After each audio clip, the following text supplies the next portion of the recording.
الحمد لله الحمد لله وكفى والصلاة والسلام على عباده الذين اصطفى خصوصا على أفضلهم وخاتم النبيين محمد الأمين وعلى آله وصحبه أجمعين. أما بعد فقد قال الله تبارك وتعالى كما ورد في سورة النساء: أعوذ بالله من الشيطان الرجيم بسم الله الرحمن الرحيم إن المنافقين في الدرك الأسفل من النار. وقال عز وجل كما ورد في سورة التوبة: سواء عليهم استغفرت لهم أم لم تستغفر لهم إن تستغفر لهم 70 مرة فلن يغفر الله لهم.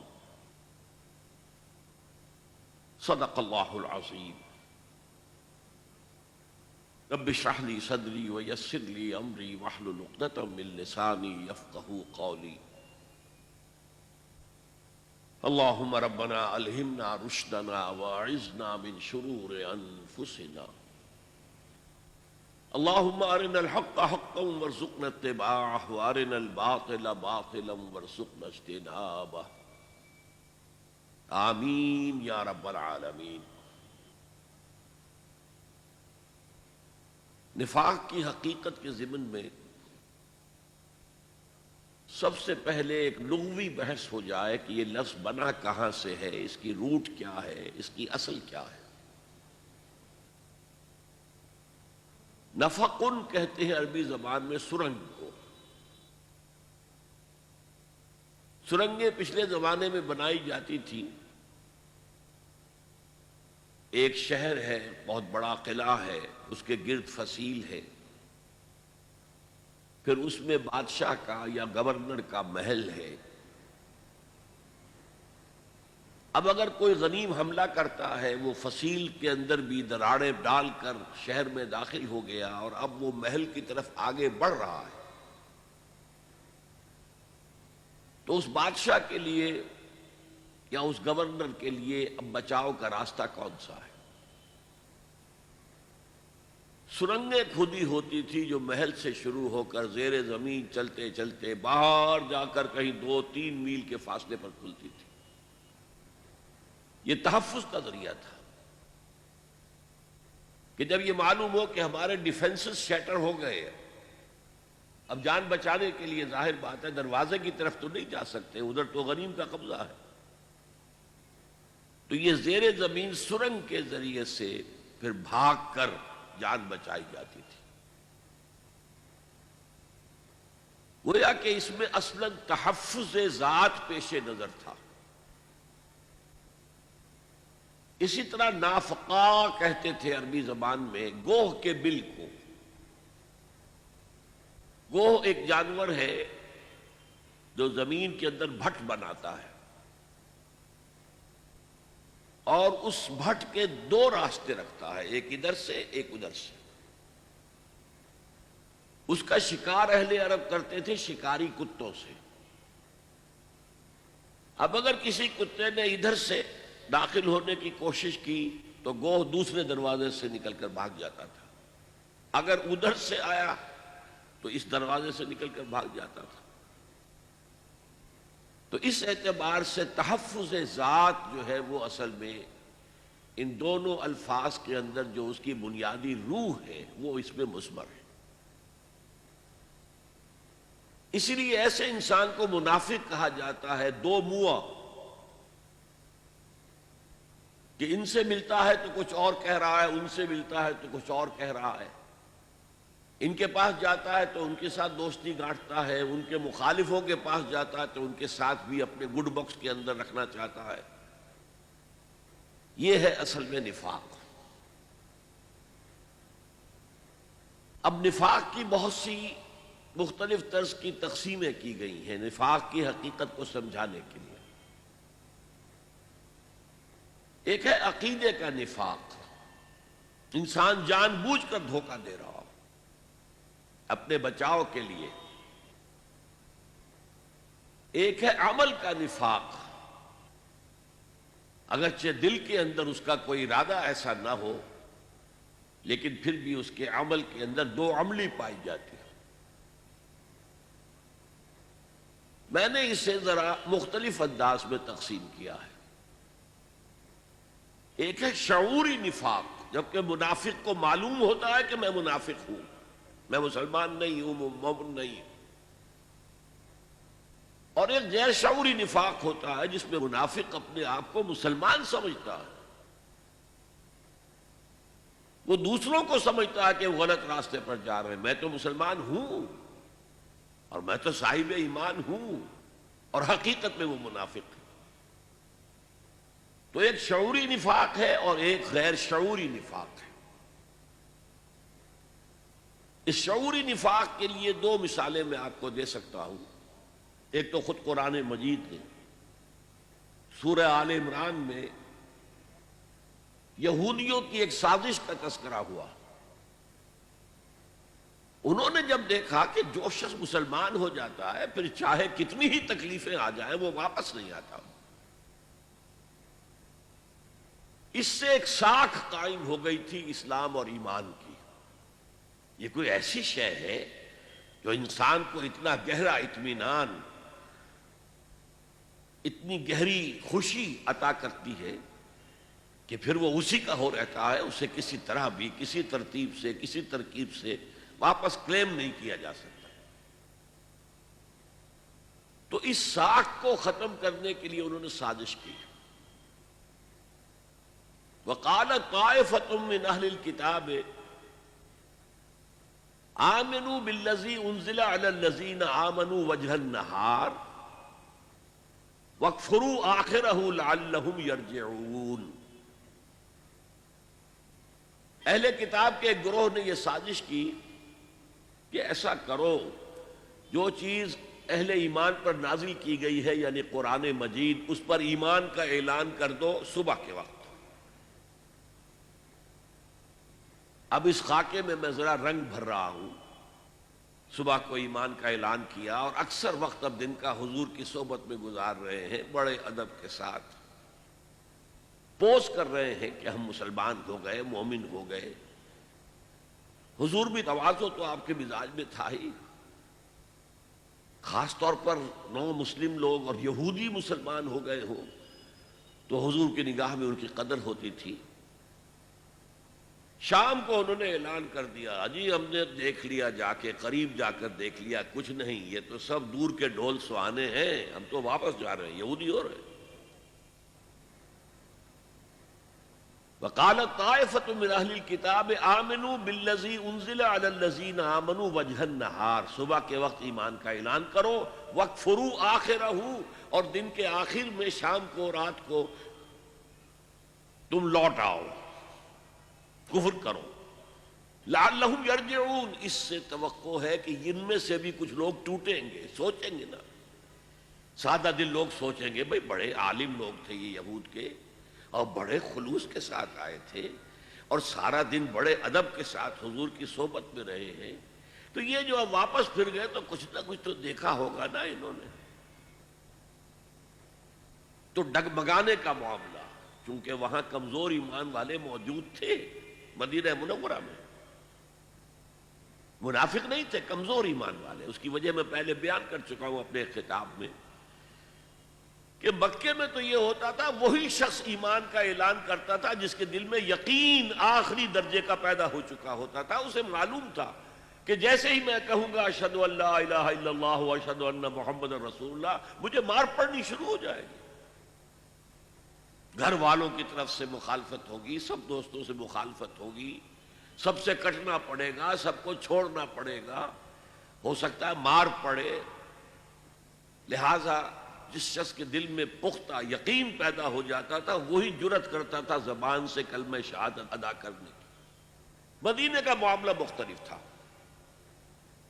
اوس اور خزرج کے جو قبائل تھے، عرب، اصل عرب جو یمن سے آ کر یہاں آباد ہوئے تھے، جب وہاں بند ٹوٹا تھا اور پورا ملک تباہ ہو گیا تھا تو اس کے بعد جو لوگ وہاں سے نکلے عرب قبائل، وہ کچھ مدینے میں آ گئے، کچھ اور شام کی طرف چلے گئے، کچھ عراق کی طرف چلے گئے. تو یہ اوس اور خزرج کے دو قبیلے جو ہے مدینے میں آباد ہوئے. ان کے جو بڑے بڑے سردار تھے وہ سب ایمان لے آئے. تو اب پورے قبیلے نے کہا ٹھیک ہے، اپنے سرداروں کی پیروی میں ایمان لے آئے. نہ انہیں کوئی کوفت اٹھانی پڑی، نہ کوئی تکلیف اٹھانی پڑی، نہ گھر والوں کو چھوڑنا پڑا، کچھ بھی نہیں، کوئی قیمت دینی نہیں پڑی. حالات کس قدر مختلف تھے. لہذا ان میں پکے بھی تھے تو کچے بھی تھے، پختہ ایمان والے بھی تھے تو ذرا کمزور ایمان والے بھی تھے. اور ایسے کمزور ایمان والوں کے دلوں میں یہ وسوسہ اندازی کرنا بہت آسان تھا. جیسے میں نے آپ سے عرض کیا تھا، تحویل قبلہ پر یہودیوں نے شور مچا دیا تھا، اور بہت سے اہل ایمان جو ہے ان کے دلوں میں بھی وسوسہ پیدا ہو گیا تھا. یہودیوں نے کہا یہ کیسا رسول ہے، کیسا نبی ہے، اس کا قبلہ ہی معین نہیں. پہلے یہ شمال کی طرف رخ کر کے نماز پڑھ رہا تھا، اب یہ جنوب کی طرف رخ کر لیا. تو قبلہ ہی جس کا معین نہ ہو وہ کہاں کا رسول، کہاں کا نبی. تو کچھ کمزور ایمان والے لوگ بھی ان کے پروپیگنڈے سے متاثر ہو گئے. چاہے زبان سے کچھ نہیں کہا، کہ دل کے اندر تو ایک وسوسہ پیدا ہو گیا نا. اسی لیے بڑی لمبی بحث آئی ہے. سورہ بقرہ کا 17واں رکوع، 18واں رکوع، 2 رکوع پورے اسی مضمون پر ہے. اور پھر 2 رکوع پہلے 14ویں رکوع میں فرمایا گیا ہے للہ المشرق والمغرب فأینما تولوا فثم وجہ اللہ. اور پھر 2 رکوع آگے جا کر کہا گیا لیس البر ان تولوا وجوہکم قبل المشرق والمغرب. اصل نیکی یہ نہیں ہے.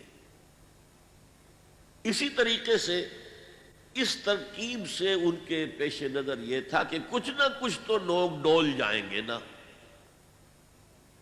کچھ نہ کچھ لوگوں کے دلوں کے اندر تو یہ احساس ہوگا بھئی یہ لوگ آئے تھے بڑی شرافت کے ساتھ، اور یہ لوگ یہود کے علماء میں سے ہیں، یہ ایمان لائے اور یہ کس قدر ادب کے ساتھ حضور کی صحبت میں رہے. اب شام کو انہوں نے جو کفر کا اعلان کیا، واپس ہم تو یہودیت کی طرف جا رہے ہیں، آخر کچھ تو ہوگا نا جو انہوں نے دیکھا ہوگا. اب یہ نوٹ کر لیجئے کہ یہ لوگ جو چند گھنٹے ایمان میں رہے، مسلم تو مان لیا گیا انہیں، تو انہوں نے کلمہ شہادت ادا کیا ہے، لیکن ظاہر بات ہے انہیں معلوم تھا کہ ہم ایمان نہیں لائے ہیں، ہم مسلمان نہیں ہوئے ہیں. They knew it. کہ یہ تو ہمارا فراڈ ہے، یہ تو ہماری ایک تدبیر ہے تاکہ مسلمانوں کو ہلائیں. اسی طرح کی ایک مثال ہو سکتی ہے، اور ایسا واقعہ ہوا بھی ہے پاکستان میں. کوئی غیر ملکی جاسوس آتا ہے، وہ ختنہ بھی کرا کے آتا ہے، داڑھی رکھ کر آتا ہے، نماز یاد کر کے آتا ہے، اور وہ آ کر کسی بارڈر کے قریب کسی گاؤں میں امام بن جاتا ہے مسجد کا. یہ میں خدمت کرنا چاہتا ہوں اسلام کی، میں آپ سے کوئی تنخواہ بھی نہیں لوں گا، بس اسلام کی خدمت پیش نظر ہے. اور اکثر پاکستان میں جو مساجد کے ائمہ ہوتے ہیں وہ آتے ہیں، یہ جو علاقہ ہے پہاڑی علاقہ کوہستان کا، NWFB کا، یہاں سے آتے ہیں لوگ. وہاں پر یہ ابتدائی تعلیم جو ہے ناظرہ قرآن، حفظ قرآن، اس کا بہت چرچا ہے پٹھانوں کے ریجن میں. تو اکثر و بیشتر لوگ باہر ہی سے آئے ہوئے ہوتے ہیں، ان کا یہ بھی کوئی انہی میں سے ہوگا. اب وہ وہاں پر ایک جاسوس کی حیثیت سے رہا اور کئی سال مسجد کا امام بنا رہا، اور چھپا ہوا اس کے پاس جو ہے ٹرانسمیٹر اس کے حجرے میں موجود تھا، اور وہ اطلاعات دے رہا تھا. ظاہر ہے اسے معلوم ہے میں اسلام نہیں لایا، میں ایمان نہیں لایا، میں تو صرف جاسوسی کے مقصد کے لیے مسلمان بنا ہوں.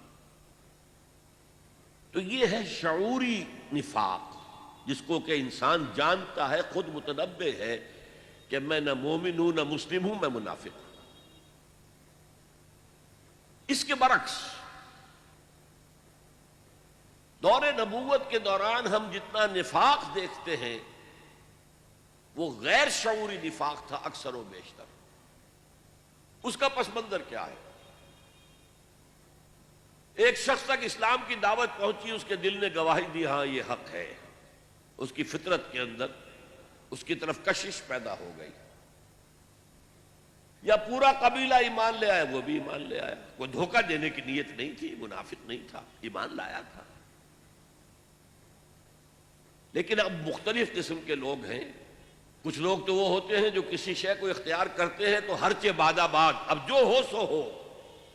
ماں کشتی درا بنداختین، اب ہم نے اپنی کشتی جو ہے سمندر میں ڈال دی ہے، اب جو ہو سو ہو. کشتی تیرے گی تو ہم بھی تیریں گے، ڈوبے گی تو ہم بھی ڈوبیں گے، تیار ہیں ہم اس کے لیے. جیسے طارق بن زیاد نے کشتیاں جلا دی تھی. جب کشتیاں جلا دی لوگوں نے کہا یہ تم نے کیا کیا، واپسی کا راستہ ہی ختم کر دیا. میں نے کہا میں یہی چاہتا ہوں تمہارے دل میں خیال تک نہ رہے کہ واپس جا سکتے ہیں ہم. تاریخ جو بر کنارہ اندلس سفینہ سوخت، جن جہازوں میں سوار ہو کر سمندر کراس کیا تھا جبل الطارق پہ، وہاں اترنے کے بعد انہیں آگ لگوا دی. کسی کو خیال ہی نہ رہے کہ یہاں سے بھاگ کر واپس جانے کی ہمارے پاس کوئی سبیل ہے. ہر چے باد آباد ماں کشتی درا بنداختے، اب جو بھی ہو سو ہو. لیکن ایک کمزور طبیعت لوگ بھی ہوتے ہیں، ان کا نقشہ سورہ حج میں کھینچا گیا ہے. وَمِنَ النَّاسِ مَن يَعْبُدُ اللَّهَ عَلَى حَرْفٍ، کچھ لوگ ایسے بھی ہیں جو اللہ کی عبادت کرنا چاہتے ہیں کنارے کنارے کنارے، ڈیپ واٹر میں نہیں جانا چاہتے، رسک نہیں لینا چاہتے، کنارے کنارے. وَمِنَ النَّاسِ مَن يَعْبُدُ اللَّهَ عَلَى حَرْفٍ فَإِنْ أَصَابَهُ خَيْرٌ اطْمَأَنَّ بِهِ، اگر خیر ہے، خیریت ہے، مال غنیمت میں سے مل رہا ہے اور کوئی آپ کے لیے آزمائش نہیں آ رہی ہے تو بڑے مطمئن ہیں، اپنے اسلام کا بڑھ چڑھ کر دعویٰ کر رہے ہیں. صادق الایمان لوگوں سے بھی بڑھ چڑھ کر، جیسے کہ ہم پڑھ چکے ہیں سورہ حجرات میں، اتعلمون اللہ بدینکم، کیا تم اللہ کو اپنا دین جتلانا چاہتے ہو؟ واللہ یعلم ما فی السماوات وما فی الارض. میں نے اس وقت آپ کو بتایا تھا ہریانے کی زبان کا ایک محاورہ، تھوتھا چنا باجے گھنا. وہ چنا جس کو اندر سے کیڑا کھا چکا ہو، اوپر جو چھلکا تو ہے اندر کچھ نہیں ہے، اس میں آواز زیادہ ہوتی ہے، کھنکتا ہے، جیسے خالی برتن کھنکتا ہے. ایسے ہی وہ لوگ کہ جن کے اندر ایمان نہیں تھا وہ زیادہ کھنکتے تھے، زیادہ جو ہے اپنا احسان جتاتے تھے، ہم تو لڑے بھیڑے بغیر ایمان لے آئے. تو یہی حال المنافقین کا تھا. جب ان کے سامنے اب تقاضے آئے، مطالبے آئے، اچھا بھائی ایمان لائے ہو تو اب نکلو اللہ کی راہ میں، جان ہتھیلی پر رکھو، آؤ، قتال کا مرحلہ شروع ہو چکا. اب یہ ذرا پیچھے کو ہٹتے تھے. اسے ارتداد کہتے ہیں. ارتداد ایک تو یہ ہے کہ کھلم کھلا کوئی شخص اسلام کو چھوڑ کر مرتد ہو گیا، عیسائی ہو گیا یا کچھ اور ہو گیا، مرتد. ایک ارتداد ہے پیچھے پسپائی اختیار کرنا، قدم قدم پیچھے ہٹنا. یا اگر وقت آیا ہے کہ حضور نے کہا بھائی اب ایک ایسی ضرورت ہے اور ایسی مہم درپیش ہے جس کے لیے مال کی ضرورت ہے، تو آؤ اب انفاق کرو، خرچ کرو اللہ کی راہ میں. ان دونوں سے ان کی جان جاتی تھی. اب اگر تو ان میں صرف ضعف ایمان تھا، ایمان کی کمزوری تھی، تو اگر تقصیر ہو جاتی تھی، کوتاہی ہوتی تھی، تو وہ اس کا اعتراف کرتے تھے اور حضور کے پاس آ کر کہتے تھے حضور ہم سے غلطی ہو گئی، ہم نہیں جا سکے آپ کے ساتھ مہم پر، آپ ہمارے لیے استغفار کریں اللہ سے. جب تک تو یہ صورت تھی تو اسے نفاق نہیں کہا جا سکتا. اعتراف ہو اور استغفار اللہ سے بھی کیا جائے، پروردگار معاف فرما دے، مجھ سے کوتاہی ہوئی ہے، اور اے نبی آپ بھی میرے لیے استغفار کریں تاکہ اللہ تعالیٰ جو ہے مجھے معاف کر دے. تو ضعف ایمان تو ہے، نفاق نہیں ہے. قرآن مجید نے ضعف ایمان کو تعبیر کیا ہے مرض فی قلوبہم مرض فزادہم اللہ مرضا. ان کے دلوں میں ایک روگ ہے تو اللہ نے اس روگ کو بڑھا دیا ہے. اللہ کا قانون یہ ہے کہ آپ ہدایت کے راستے پر چلنا چاہیں، ہدایت کا راستہ کھولتا چلا جائے گا اور ہمت آپ کو دیتا رہے گا، بڑھتے جاؤ بڑھتے جاؤ بڑھتے جاؤ. غلط راستے پہ جانا چاہتے ہیں اللہ تعالیٰ وہ کھول دے گا. بے حیائی کے راستے پر جانا چاہتے ہیں تو پہلے برقع اترے گا، پھر سر پر سے چادر اور دوپٹہ اترے گا، پھر آپ کے بازو جو ہے سلیو لیس ہو جائیں گے. ہوتے ہوتے کہاں تک آپ پہنچ جائیں گے ہم نہیں کہہ سکتے. مگر ابھی عورت کہاں پہنچ گئی ہے، بالکل لباس سے باہر آنا چاہتی ہے، لباس کو تو برداشت کرنا نہیں چاہتی ہے اپنے بدن کے اوپر. بہرحال نیکی کی راستہ اختیار کرو گے فَسَنُيَسِّرُهُ لِلْيُسْرَى، بدی کا راستہ اختیار کرو گے فَسَنُيَسِّرُهُ لِلْعُسْرَى.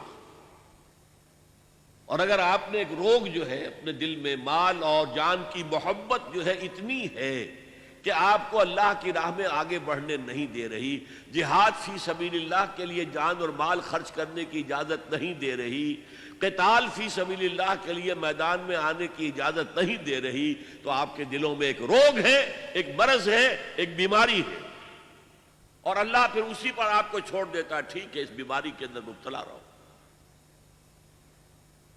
لیکن یہ ضعف ایمان جو ہے اسے نفاق نہیں کہیں گے جب تک اعتراف تقصیر ہے اور استغفار ہے اللہ سے، اور رسول کے پاس آ کر بھی معافی طلب کی جا رہی ہے اور ان سے بھی درخواست ہو رہی ہے کہ آپ بھی ہمارے لیے اللہ سے دعا کریں، استغفار فرمائیں تاکہ اللہ ہمیں بخش دے. لیکن اگلا مرحلہ آتا ہے کہ جھوٹے بہانے شروع کر دیتے.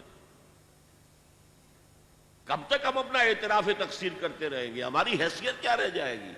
ہماری عزت کیا رہ جائے گی؟ اب وہ کہیں گے حضور میری تو بیوی شدید بیمار ہے، کوئی دیکھ بھال کرنے والا نہیں ہے، میں جہاد میں نہیں جا سکتا، مجھے اجازت دے دیجیے.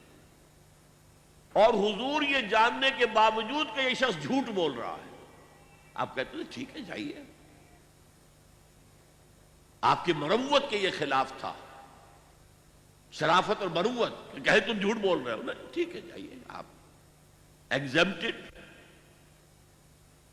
اب یہ جھوٹ جب شروع ہوا تو نفاق کی پہلی سٹیج آ گئی. جیسے ٹوبرکلوسس کی 3 سٹیجز پہلے زمانے میں ہوتی تھی، first stage, second stage, third stage. Third stage پر آنے کے بعد مرض لا علاج ہوتا تھا. اب تو خیر ٹھیک ہے دوائیاں بہت سی ایجاد ہو گئی ہیں، لیکن تھرڈ سٹیج کو پہنچ کر پھر پچھلے زمانے میں کوئی توقع نہیں ہوتی تھی کہ اب دوبارہ صحت یاب ہو سکتا ہے. پہلی سٹیج اور سیکنڈ سٹیج میں اگر کچھ علاج ہو جائے تو بچنے کی توقع ہے. تو پہلی سٹیج یہ کہ جھوٹے بہانے بنانے شروع کیے. اس آیت کا ترجمہ رہ گیا، میں سورہ حج کا جو بیان کر رہا تھا، وَمِنَ النَّاسِ مَن يَعْبُدُ اللَّهَ عَلَى حَرْفٍ، لوگوں میں سے وہ بھی ہیں جو اللہ کی اطاعت اور بندگی کرنا چاہتے ہیں، پرستش کرنا چاہتے ہیں، لیکن کنارے کنارے بچ کر. فَإِنْ أَصَابَهُ خَيْرٌ اطْمَأَنَّ بِهِ، اگر خیر ہے، خیریت ہے، مال غنیمت بھی مل رہا ہے تو پھر مطمئن ہے. وَإِنْ أَصَابَتْهُ الْفِتْنَةُ انقلب إِلَى وَجْهِهِ خَسِرَ الدُّنْيَا وَالْآخِرَةَ، اگر کوئی فتنہ آ گیا، آزمائش آ گئی، کوئی امتحان آ گیا تو اوندھے منہ گر پڑتے ہیں. یہ خسارہ ہے دنیا اور آخرت دونوں. سورہ حج کے بارے میں آپ کو بتا چکا ہوں کہ یہ عام خیال تو یہ کہ یہ مدنی ہے، مدنی نہیں، یہ مکی ہے، لیکن مکی دور کے بالکل آخری زمانے کی صورتوں میں سے. مکی دور میں، مکی قرآن میں 2/3 قرآن ہے مکی میں، جو مکے میں نازل ہوا، اس میں صرف ایک مقام پر نفاق کا ذکر آیا ہے، سورہ عنکبوت میں بس.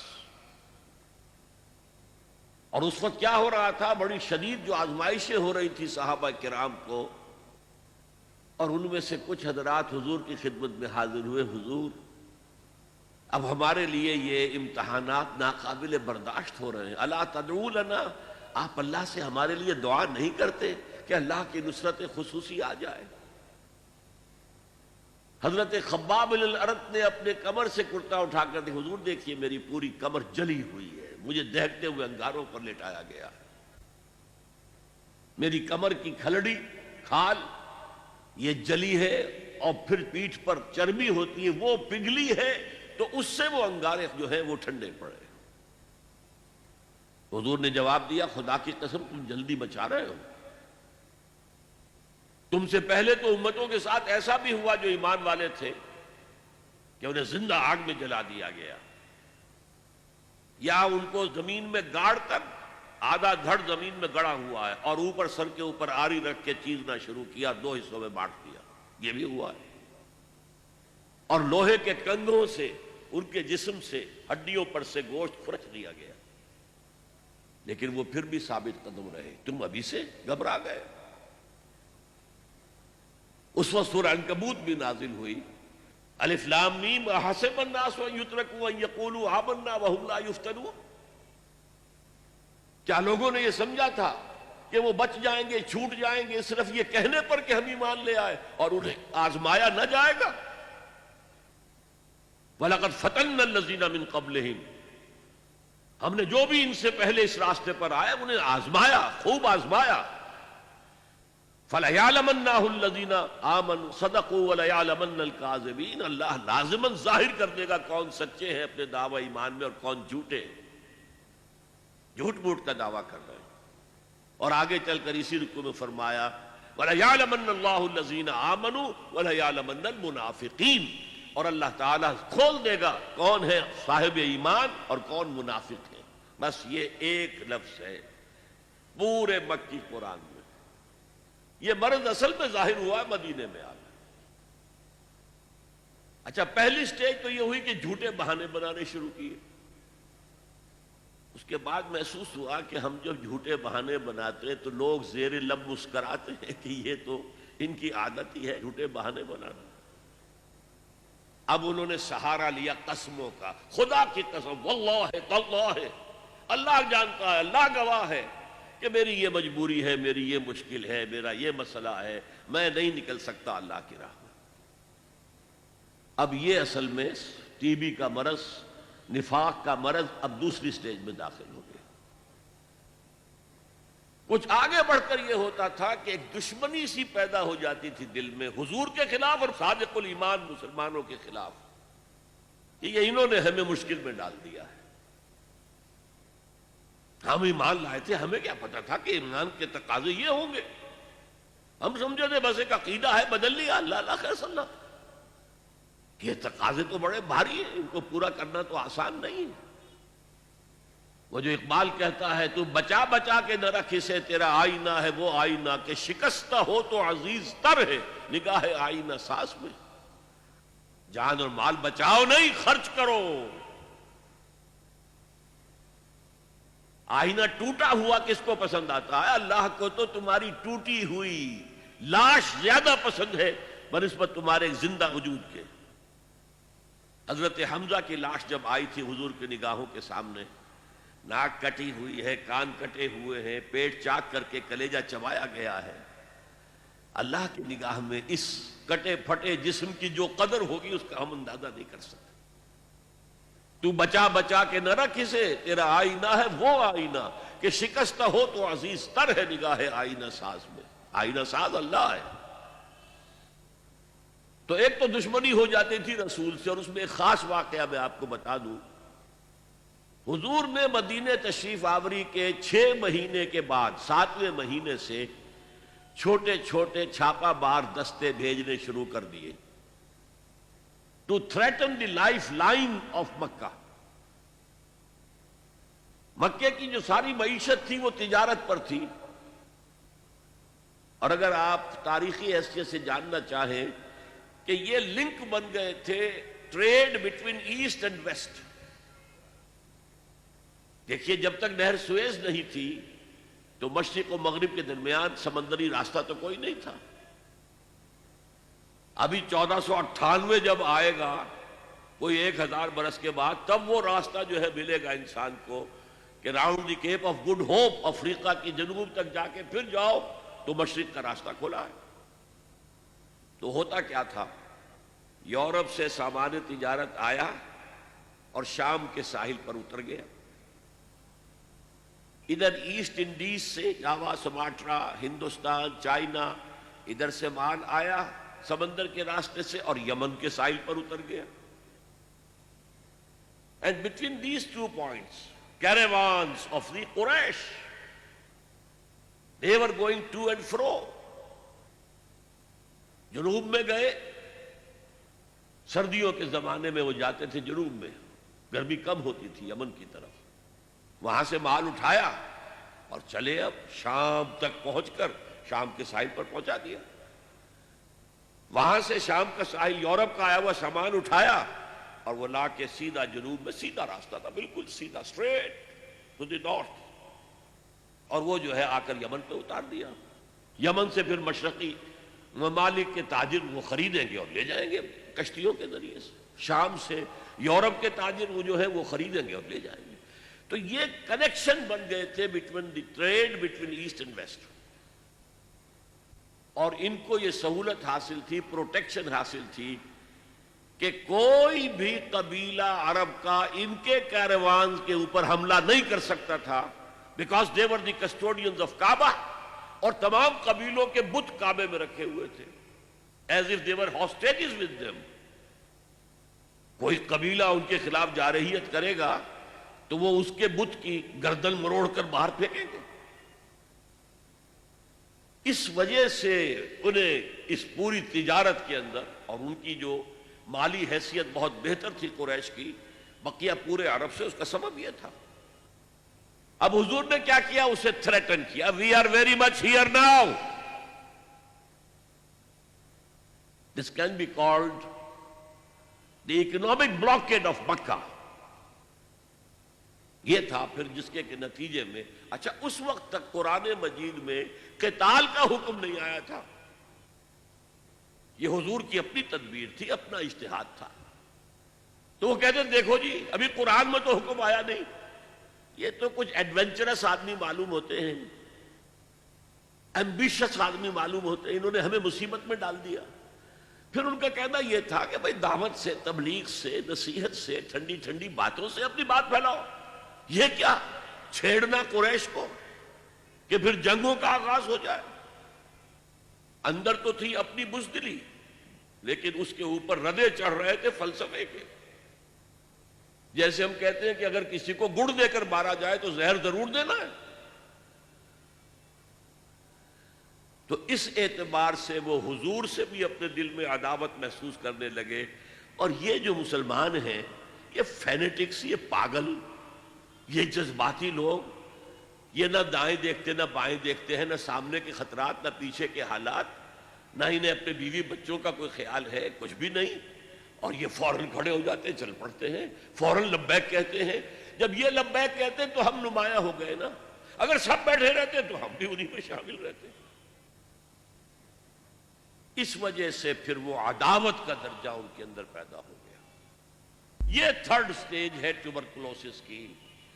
نفاق جب اس درجے کو پہنچ جاتا تھا تو اب اس کے علاج کا کوئی امکان نہیں تھا۔ یہ ہے غیر شعوری نفاق، وہ اپنے آپ کو مسلمان سمجھتے تھے، مسلح سمجھتے تھے، تو یہ پھیلا رہے محمد اور اس کے ساتھی صلی اللہ علیہ وسلم، خامخواہ چیلنج کر رہے ہیں قریش کو۔ یہ انداز جیسے کہ سورہ بقرہ کے دوسرے رکوع میں ہے، وَإِذَا قِيلَ لَهُمْ لَا تُفْسِدُوا فِي الْأَرْضِ قَالُوا إِنَّمَا نَحْنُ مُصْلِحُونَ۔ جب ان سے کہا جاتا تھا دیکھو اللہ کے دین کو قائم کرنے کے لیے ایک جمعیت فراہم ہوئی ہے، اس کے امیر محمد ہیں صلی اللہ علیہ وسلم، اور اب عالمی اصلاح کا ایک پروگرام پیش نظر ہے، تم اس جماعتی زندگی میں رکھنا ڈال رہے ہو تو گویا کہ فساد مچا رہے ہو۔ وہ کہتے نہیں ہم تو جی اصلاح چاہتے ہیں، مصلحین ہیں، یہ فساد تو تم مچا رہے ہو، جنگیں تم نے شروع کر دی ہیں، ہم تو کہتے ہیں کہ صلح کے ساتھ کام کرو اور دعوت و تبلیغ کے ذریعے سے، صرف اس مشنری زیل کے ذریعے سے اپنی بات کو پھیلاؤ۔ یہ تھے مدینے کے منافقین۔ اب چند باتیں میں اس نفاق کے ضمن میں اور عرض کر دوں۔ حضور نے فرمایا صلی اللہ علیہ وسلم نفاق کے بارے میں، ما خافہ الا مومن وما امنہ الا منافق۔ نفاق کا خوف رہتا ہے صرف صاحب ایمان کو، اور نفاق سے اپنے آپ کو محفوظ سمجھتا ہے صرف منافق۔ صاحب ایمان تو ہمیشہ اس فکر میں رہتے تھے ہم سے کوئی کمزوری ظاہر نہ ہو جائے، مال اور اولاد کی محبت کہیں ہمارے قدم نہ روک لے، کہیں اللہ کے ہاں ہمارا شمار منافقین میں نہ ہو جائے۔ کوئی چھوٹی سی تقصیر ہو گئی تو وہ بھی انہیں معلوم ہوتا تھا کہ جیسے پہاڑ ان کے سروں پر آ گیا ہے۔ حضور نے فرمایا کچھ لوگ ایسے ہوتے ہیں کہ اگر گناہ کر بیٹھتے ہیں تو ایسے محسوس کرتے ہیں کہ پہاڑ تلے آ گئے، اتنا بوجھ، اتنا احساس کے اوپر ثقل۔ اور کچھ لوگ ایسے ہوتے ہیں کہ بڑے سے بڑا گناہ کر کے بس اتنا سا احساس ہوتا ہے کہ ناک پر مکھی بیٹھ گئی کہ ہم نے یوں کیا اڑا دیا، بس اتنا احساس۔ وہ ضمیر نام کی اندر شے وہ بتاتی تو ہے تم نے غلط کام کیا، اس سے زیادہ نہیں، مکھی اڑا دی خلاص۔ تو ما امنہ الا منافق، نفاق سے اپنے آپ کو محفوظ اور مامون سمجھتا ہے صرف منافق۔ یہ غیر شعوری نفاق ہے نا، وہ نہیں جانتا کہ میں منافق ہوں، وہ تو کہتا ہے میں مسلم ہوں، میں محمد کے پیچھے نمازیں پڑھتا ہوں صلی اللہ علیہ وسلم، میں روزے رکھتا ہوں، اگرچہ طبیعت تو نہیں چاہتی لیکن کیا کروں، جبراً زکوٰۃ بھی دے دیتا ہوں تاکہ مسلمانوں میں شمار تو رہے۔ تو وہ تو اپنے آپ کو مسلمان سمجھتا تھا منافق۔ تو ما امنہ الا منافق وما خافہ الا مومن، مومن کو خوف رہتا ہے کہ کہیں میں نفاق کی سرحدوں کے اندر داخل نہ ہو جاؤں۔ یہی وجہ، دو واقعے سن لیجئے۔ ایک انصاری صحابی ہے حضرت حنظلہ رضی اللہ تعالی عنہ، ایک دفعہ گھر سے نکلے، عجیب کیفیت طاری تھی، نافق حنظلہ نافق حنظلہ نافق حنظلہ نافق حنظلہ تو منافق ہو گیا، حنظلہ تو منافق ہو گیا، حنظلہ تو منافق ہو گیا، ایک خاص کیفیت کے اندر کہے جا رہے ہیں۔ حضرت ابو بکر مل گئے راستے میں، کیا بات ہے حنظلہ، کیا کہہ رہے ہو، کیوں کہہ رہے ہو؟ کہا کہ میں محسوس کرتا ہوں جب میں حضور کی صحبت میں ہوتا ہوں تو میرے دل کی کیفیت کچھ اور ہوتی ہے، جب میں اپنے گھر بار میں آ گیا تو وہ کیفیت نہیں رہتی۔ یہی تو نفاق ہے۔ اب اگر حضرت ابو بکر چاہتے تو انہیں سمجھاتے کہ نہیں بھائی یہ نفاق نہیں ہے، لیکن انہوں نے حکمت سے دوسرا راستہ اختیار کیا، بھائی یہ حال تو میرا بھی ہے، حضور کی صحبت میں جب میں ہوتا ہوں تو واقعتاً ایمان کی کیفیت اور بلندی یا ایمان کی گہرائی وہ بالکل کسی اور شان کی ہوتی ہے۔ اور حضرت ابو بکر تاجر بھی تھے، جب میں اپنی دکان پر آ کر بیٹھتا ہوں تو پھر وہ کیفیت تو نہیں رہتی۔ تو چلو حضور سے پوچھتے۔ حضور کے پاس پہنچ گئے، حضور نے ساری بات سن کر کہا کہ حنظلہ یہ نفاق نہیں ہے، جو کیفیت تمہاری میری محفل میں ہوتی ہے یہ ہمیشہ نہیں رہ سکتی، اگر ہمیشہ رہے تو فرشتے تم سے تمہارے بستروں پر مسافہ کریں گے آ کر۔ فَإِنَّهَا يَا حَنْظَلَةُ سَاعَةً فَسَاعَةً، یہ کیفیت تو کبھی کبھی محسوس ہوتی ہے۔ اس طرح کا ایمان، اتنا گہرا ایمان، اتنا یقین والا ایمان، جیسے کہ ایک صحابی سے صبح کو فجر کے بعد حضور نے پوچھا، آپ کا معمول تھا یہ، فجر کے بعد تشریف فرما رہتے تھے، صحابہ ہیں، کچھ سوال جواب ہو رہے ہیں، حضور یہ بھی پوچھتے تھے کسی نے کوئی خواب دیکھا ہے وہ بیان کرے۔ تو ایک صحابی سے آپ نے پوچھا کیف اصبحت، کہ آج صبح کیسی ہوئی؟ عرض کیا اصبحت مومنا حقا یا رسول اللہ، اے اللہ کے رسول مجھے صبح ایک سچے مومن کی صبح نصیب ہوئی۔ اب یہ جواب بڑا غیر معمولی تھا، اصبحت مومنا حقا۔ آپ نے فرمایا لکل شیء صفت فما صفت ایمانک، ہر شے کی کوئی صفت ہوتی ہے جس کے حوالے سے وہ پہچانی جاتی ہے، تو تم جو دعویٰ ایمان کا کر رہے ہو تو تمہارے ایمان کی صفت کیا ہے، کیفیت کیا ہے؟ جواب دیا کانی انظر الی الجنہ وکانی انظر الی النار، میرے یقین کی کیفیت یہ ہے کہ جیسے کہ میں جہنم کو اپنی آنکھوں سے دیکھ رہا ہوں اور جنت کو اپنی آنکھوں سے دیکھ رہا ہوں۔ تو ایمان کی یہ گہرائی بھی ہوتی ہے۔ جیسے کہ اسی حدیث جبرائیل میں تیسرا سوال یہ تھا اخبرنی عن الاحسان، مجھے بتائیے کہ احسان کیا ہے، روحانیت کا بلند مقام کیا ہے، اسلام کیا ہے، جواب دے دیا آپ نے، ایمان کیا ہے، جواب دے دیا آپ نے، اب احسان بتائیے کیا ہے۔ فرمایا ان تعبد اللہ کانک تراہ فَإِن لَّمْ تَكُن تَرَاهُ فَإِنَّهُ يَرَاكَ۔ تم اللہ کی پرستش اور بندگی ایسے کرو گویا کہ تم اسے دیکھ رہے ہو اپنی آنکھوں سے، اور اگر یہ نہیں تو کم سے کم یہ محسوس ہوتا رہے کہ اللہ مجھے دیکھ رہا ہے، استحضاء رہے۔ یہاں چونکہ جو روایت زیادہ مشہور ہے حضرت عمر فاروق سے رضی اللہ تعالیٰ عنہ، اس میں ہے تعبد اللہ۔ دوسری روایت میں ان تخشى اللہ کانک تراہ فإن لم تکن تراہ فإنہ یراک، تمہارے دل میں اللہ کی خشیت اتنی ہو جائے جیسے کہ تم اللہ کو دیکھ رہے ہو، اللہ کے حضور میں حاضر ہو۔ اور ایک میں آیا ہے ان تعمل للہ کانک تراہ فإن لم تکن تراہ فإنہ یراک، اللہ کے لیے بھاگ دوڑ، محنت، جد و جہد، جہاد، قتال اس کیفیت کے ساتھ کرو گویا کہ تم اللہ کو دیکھ رہے ہو، اور ورنہ کم سے کم یہ یقین رہے کہ اللہ تمہیں دیکھ رہا ہے۔ تو یہ احسان ہے۔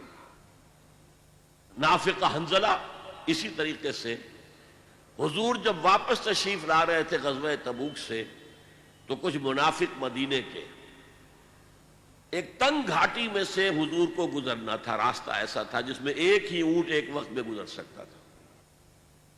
انہوں نے اس کے آس پاس جو ہے اپنے آپ کو چھپا لیا، چھپ گئے، اور جب حضور کا اونٹ اس میں سے نکل رہا تھا حملہ کیا حضور کو قتل کرنے کے لیے۔ حضرت حذیفہ حضور کے باڈی گارڈ کی حیثیت سے اونٹ کے آگے آگے چل رہے تھے، انہوں نے مقابلہ کر کے سب کو بھگا دیا۔ انہوں نے ڈھاٹے باندھے ہوئے تھے، منہ چھپائے ہوئے تھے، پھر رات کا وقت تھا۔ جب وہ بھاگ گئے تو حضور نے فرمایا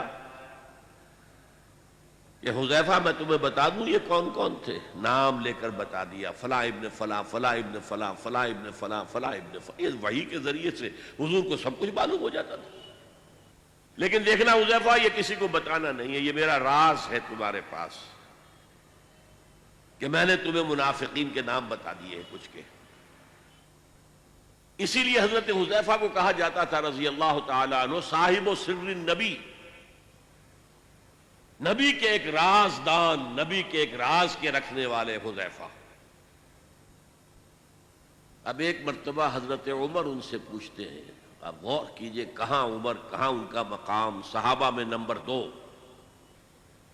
انہیں بھی اپنے بارے میں اندیشہ ہے کہیں میں منافق تو نہیں ہو گیا۔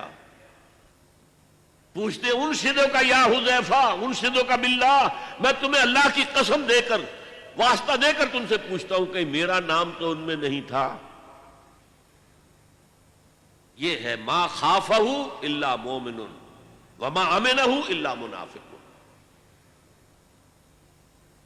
یہ جو بیماری ہے، یہ جو روگ ہے، اب یہ جانیے کہ اس کا انجام کیا ہے۔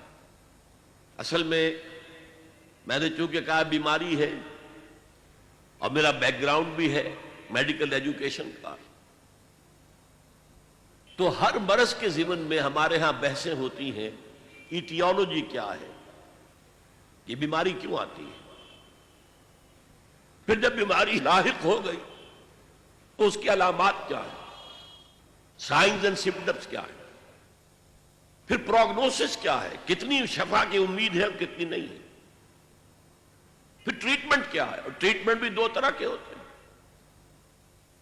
ایک پریونٹیو اور ایک کیوریٹیو۔ مرض سے بچا جائے، بچاؤ کی تدابیر، اور اگر مرض کی چھوت لگ گئی ہے تو پھر اس کا علاج۔ یہ جو منافقین کی بحث ہے اور نفاق کی بحث ہے، یہ بڑی تفصیل سے آئی ہے۔ سورہ بقرہ میں بھی ہے لیکن وہاں لفظ نفاق استعمال نہیں کیا گیا، رفتہ رفتہ رفتہ رفتہ اس کا جو پردہ چاٹ کیا گیا رفتہ رفتہ۔ سورہ بقرہ میں صرف یہ آیا ہے فی قلوبہم مرض فزادہم اللہ مرضا، کچھ سائنز اینڈ سمپٹمز بھی آ گئے۔ وَإِذَا لَقُوا الَّذِينَ آمَنُوا قَالُوا آمَنَّا وَإِذَا خَلَوْا إِلَىٰ شَيَاطِينِهِمْ قَالُوا إِنَّا مَعَكُمْ إِنَّمَا نَحْنُ مُسْتَهْزِئُونَ۔ جب وہ اہل ایمان سے ملتے کہتے ہیں ہم بھی ایمان لے آئے ہیں، ہم بھی صاحب ایمان ہیں، اور جب اپنے ان شیطانوں کے پاس جاتے ہیں، یہودی لیڈروں کے پاس، تو کہتے ہیں جی ہم تو آپ کے ساتھ ہیں، ہم ان سے تو صرف مذاق ہی کر رہے ہیں۔ اللہ یستہزئ بہم ویمدہم فی طغیانہم یعمہون، اصل میں اللہ ان سے مذاق کر رہا ہے اور انہیں ان کی سرکشی کے اندر آگے کھینچتا چلا جا رہا ہے۔ جیسا کہ میں نے کہا تھا، نیکی کا راستہ اختیار کرو گے اللہ اسے کھولتا چلا جائے گا، بدی کا اختیار کرو گے اللہ اس کو کھولتا چلا جائے گا، نفاق کا اختیار کرو گے اللہ اس کو کھولتا چلا جائے گا۔ تو سورہ بقرہ میں کہیں لفظ منافق یا نفاق نہیں آیا، آل عمران میں ایک جگہ آیا ہے، لیکن سورہ نساء میں بڑی مفصل بحثیں ان کی علامات اور سب سے بڑے ان کے 3 جو سبب تھے۔ اللہ کے رسول کی اطاعت بہت بھاری گزرتی تھی، اچھا جی اللہ کا حکم تو ہم مانیں گے لیکن ان کا کیوں مانیں؟ یہ بھی تو ہماری طرح کے انسان ہیں۔ اسی لیے انہوں نے کہا تھا قرآن میں تو ابھی حکم آیا نہیں قتال کا، انہوں نے خامخواہ شروع کر دیا۔ اس پر پھر سورہ محمد نازل ہوئی جس کو سورہ قتال بھی کہتے ہیں۔ قتال کا حکم آ گیا، اب ان کی زبانیں چپ ہوئی، اب تو آ گیا، اب کیا کریں؟ جب وہ سورت اتری تو قرآن مجید میں اسی صورت میں ہے کہ آپ دیکھتے ہیں منافقین کو کہ اب ان کی آنکھیں ایسی پتھرا رہی ہیں جیسے کہ کوئی مرنے والے شخص کی آنکھیں پتھراتی ہیں، اب تو کوئی رہا ہی نہیں حضور۔ سورہ نساء میں بہت بحث ہے۔ پھر جہاد اور قتال سے بچنے والے وہ منافق ہیں، پھر جو ہجرت نہیں کرتے وہ منافق ہیں۔ مال و اولاد زیادہ پسند ہے، کیسے چھوڑ کر چلے جائیں؟ اہل و عیال زیادہ محبوب ہے، کیسے چھوڑ کر چلے جائیں؟ بہرحال سورہ نساء میں بڑی مفصل بحثیں، میں نے جو آیت تلاوت کی تھی ان المنافقین فی الدرک الاسفل من النار، یہ منافق تو آگ کے سب سے نچلے طبقے میں ہوں گے۔ اللہ کا غضب اتنا کافروں پر نہیں بھڑکتا جتنا کہ منافقین پر بھڑکتا ہے، اور جتنا کہ ان مسلمانوں پر جو دعوے تو کرتے ہیں ایمان کے اور اللہ کی محبت اور رسول کے عشق کے اور عمل میں زیرو ہیں۔ لما تقولون ما لا تفعلون کبر مقتا عند اللہ ان تقولوا ما لا تفعلون، اگرچہ منافق نہیں ہے لیکن بے عملی، اللہ اور اس کے رسول کے احکام سے سرتابی، کہاں اللہ پر ایمان کا دعویٰ، رسول پر ایمان کا دعویٰ، اور کہاں یہ کہ ان کے احکام کو پاؤں تلے رونت دینا۔ پھر یہ سورہ مائدہ میں بھی بحثیں آئی ہیں، لیکن یہ بحثیں سورہ نور میں بھی ہیں، سورہ احزاب میں بھی ہیں، لیکن کلائمیکس پر یہ مضمون آپ کو ملے گا بہت تفصیل سے یہ ملے گا سورہ توبہ میں، اس لیے کہ آخری امتحان جو ہوا تھا ان ایمان کے دعوے داروں کا وہ غزوہ تبوک کے وقت تھا، جسے کہا گیا تھا جیش العسرہ۔ قحط کا عالم تھا، اب فصل کھجور کی تیار تھی، اگر اب چلے جاتے ہیں تو کون اتارے گا؟ کھجور کی فصل عورتوں کا کام تو نہیں ہے کہ اتار سکے، فصل جو ہے گل سڑ جائے گی درختوں کے اوپر ہی، تو گویا کہ قحط در قحط کا معاملہ ہوگا، پھر شدید گرمی ہے، طویل لمبا سفر ہے، تو اس میں ظاہر بات ہے کہ منافقین کا نفاق بالکل واضح ہو گیا۔ آ کر جھوٹی قسمیں کھائیں، اپنے آپ کو ایگزپٹ کرایا، بعض مسلمانوں سے بھی کوتاہی ہو گئی۔ حضرت کعب ابن مالک اور 2 ان کے ساتھی، بڑا مفصل ان کا معاملہ جو ہے قرآن مجید میں تو اجمالاً مذکور ہے، حدیث بخاری میں بڑی تفصیل سے انہوں نے صاحب جا کر اعتراف کر دیا، حضور زبان ہمارے پاس بھی ہے، جھوٹے قسمیں ہم بھی کھا سکتے ہیں، لیکن آج ہم آپ سے اجازت حاصل کر بھی لیں گے، آپ کو راضی کر بھی لیں گے، تو قیامت کے دن اللہ کے سامنے کیسے اپنے جھوٹ کو چھپائیں گے؟ لہذا مان لیا، انہیں سزا بھی دی گئی، 50 روز کا مقاطعہ، بائیکاٹ، کوئی ان سے بات نہ کرے، یہاں تک کہ ان کی بیویاں ان سے بات نہ کریں۔ بہرحال سورہ توبہ کے اندر پھر وہ آیت آئی ہے، یہ پروگنوسس کے اعتبار سے عرض کر رہا ہوں، سورہ نساء میں ان المنافقین فی الدرک الاسفل من النار، اور سورہ توبہ میں سواء علیہم استغفرت لہم ام لم تستغفر لہم، اے نبی ان کے حق میں برابر ہے آپ ان کے لیے استغفار کریں یا نہ کریں، ان تستغفر لہم 70 مرۃ فلن یغفر اللہ لہم، اگر آپ ان کے لیے 70 مرتبہ بھی استغفار کریں گے تب بھی اللہ انہیں نہیں بخشے گا۔ یہ ہے پروگنوسس، یہ ہے اس کی ہلاکت خیزی، رسول کے استغفار سے محروم، اللہ کی رحمت سے محروم، فی الدرک الاسفل من النار، کافروں سے نیچے ہوں گے، جہنم کے نچلے ترین طبقے کے اندر ہوں گے۔ اور جیسا کہ میں نے کہا اس نفاق کا آغاز کیا ہے؟ جان پیاری ہے، مال پیارا ہے، گھر پیارا ہے، اولاد پیاری ہے، تو اللہ کی راہ میں کیسے نکلے؟ بس یہ سبب ہے، اسی میں قدم بقدم پیچھے ہٹے، اور جب پیچھے ہٹ رہے ہیں تو ایمان جو ہے جو تھا اپنے پاس، وہ جیسے برف کی ڈلی پگھلتی ہے، وہ پگھل رہا ہے، پگھل رہا ہے، پگھل رہا ہے، ہوتے ہوتے ایمان ختم ہو گیا، کفر کے دائرے میں داخل ہو گئے ہیں، لیکن اوپر ایک ونیئر ہے، ونیئر۔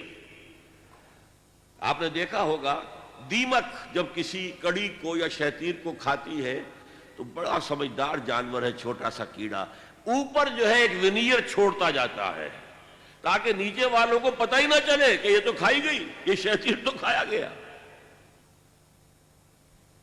اسی طریقے سے ایمان کھایا گیا، ختم ہو گیا، نکل گیا، لیکن یہ کہ وہ بھی اپنے تئیں سمجھ رہے ہیں کہ ہم مسلمان ہیں، اور مسلمان بھی انہیں مسلمان سمجھ رہے ہیں، جو ان کے رشتہ دار ہیں، ان کے اندر عصبیت بھی ہے، قبائلی اعتبار سے محبت بھی ہے، اگرچہ وہ ایمان کے اعتبار سے بالکل کھوکھلے ہو چکے، ایمان کی نفی ہو چکی، حقیقت کے اعتبار سے وہ کفر میں داخل ہو چکے، لیکن وہ اپنے آپ کو مسلمان سمجھتے ہیں، اور at legal level they are acknowledged as Muslims. چنانچہ جو رئیس المنافقین تھا عبداللہ ابن ابی، وہ پہلی صف میں ہوتا تھا نماز میں،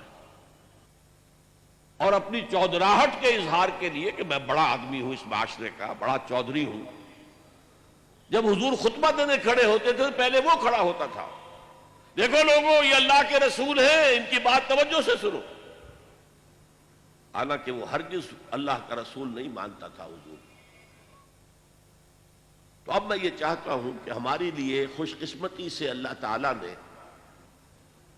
یہ جو 10 مدنی صورتیں ہیں، سورہ حدید سے شروع ہوتی ہیں، سورہ تحریم پر ختم ہوتی ہیں، صرف سورہ حدید 4 رکوعوں پر ہے، کہ سورہ مجادلہ، سورہ حشر 3 رکوع، باقی سب 2 رکوع ہیں، چھوٹی چھوٹی صورتیں، لیکن وہ جو مضمون بہت بڑا ہے مکی صورتوں میں، حقیقت ایمان، وہ سورہ تغابن کی 18 آیتوں میں بیان کر دیا گیا، خلاصہ نکال دیا گیا۔ آخر طالب علم ہر قسم کے ہوتے ہیں نا، ایک طالب علم وہ بھی ہوتے ہیں جو اصل نصاب کی کتاب کو خوب پڑھتے ہیں، دل لگا کر پڑھتے ہیں، اور ایک وہ بھی ہے جنہیں خلاصے چاہیے،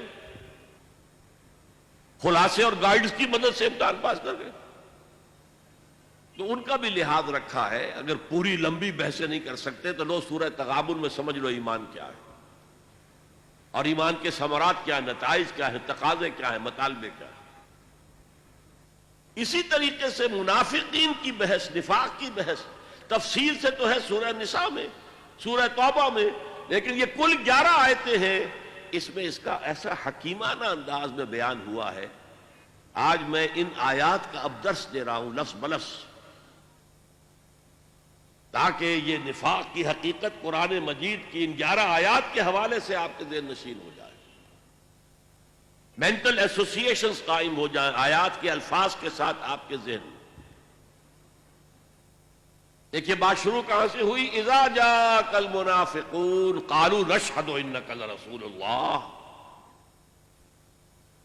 اے نبی، جب یہ منافق آپ کے پاس آتے ہیں اور کہتے ہیں کہ ہم گواہی دیتے ہیں کہ آپ اللہ کے رسول ہیں، ظاہر بات ہے مسلمان ہونے کے لیے اب چونکہ انہیں شک ہوتا تھا، ہمارے ایمان پر تو شک کیا جا رہا ہے، ہم جھوٹی قسمیں کھاتے ہیں تو لوگ زیر لب مسکراتے رہتے ہیں کہ یہ پھر جھوٹی قسم کھا رہا ہے۔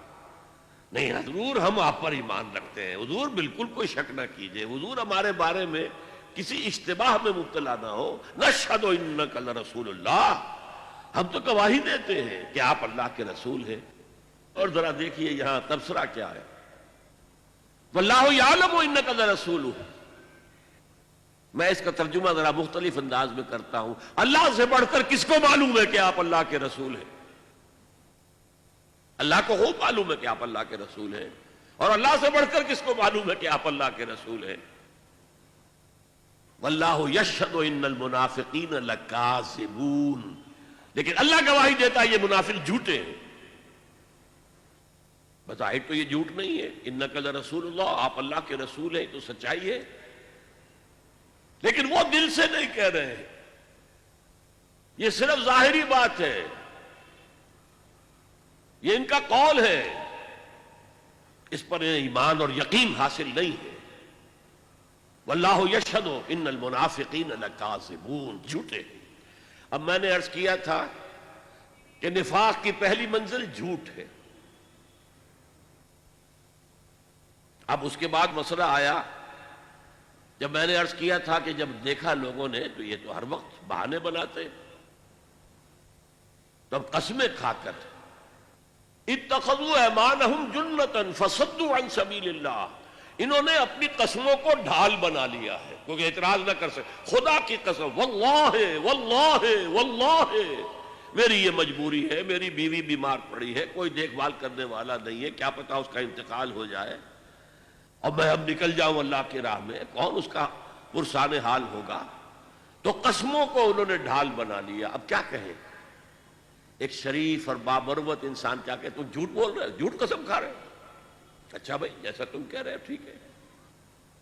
تو انہوں نے گویا کہ جو تقاضا تھا اللہ کی راہ کا، جو اللہ کی راہ میں نکلو، انفاق کرو، خرچ کرو اور اللہ کی راہ میں جان ہتھیلی پر رکھ کر نکل آؤ، تو اس سے روکا اپنے آپ کو، جیسے تلوار کے وار سے آپ ڈھال کے ذریعے روکتے ہیں، اپنے آپ کو بچاتے ہیں۔ اتخذوا ایمانہم، یمین قسم، انہوں نے اپنی قسموں کو ڈھال بنا لیا ہے۔ فصدوا عن سبیل اللہ، ترجمہ بہت ٹھیک کیا گیا تھا۔ صدہ یا سدو کے دو معنی ہیں، خود بھی رک جانا، دوسروں کو بھی روکنا۔ اللہ کے راستے سے خود بھی رک گئے، دوسروں کو بھی روکتے ہیں۔ ان سے بھی کہتے تھے بھائی تمہاری مت ماری گئی ہے، قالوا لا تنفروا فی الحر، اس گرمی میں نکل رہے ہو، شام کا سفر کرنا ہے، تبوک جانا، حضور نے اعلان کر دیا تھا۔ عام اپنے غزوات کے جو آپ کی عام عادت تھی اس کے برعکس عام طور پہ یہ تھا کہ آپ چھپاتے تھے کہ کہاں جانا ہے۔ جیسے کہ ایک حدیث بھی ہے، استعینوا علی حوائجکم بالکتمان، اپنی ضرورتوں پر جو ہے پردہ ڈال کر، چھپا کر اللہ کی مدد حاصل کرو۔ لیکن یہاں آپ نے ڈکلیئر کر دیا تھا تبوک جانا ہے اور سلطنت روما سے ٹکراؤ ہے۔ ابھی تک تو عرب کی انٹرنل فائٹنگ تھی، اب ایک اسٹیبلشڈ ایمپائر جس کی فوجیں رومن لیجنز ہسٹری میں مشہور، غرق آہن، لاکھوں کی فوجیں، تو وہ کیا سوچتے تھے؟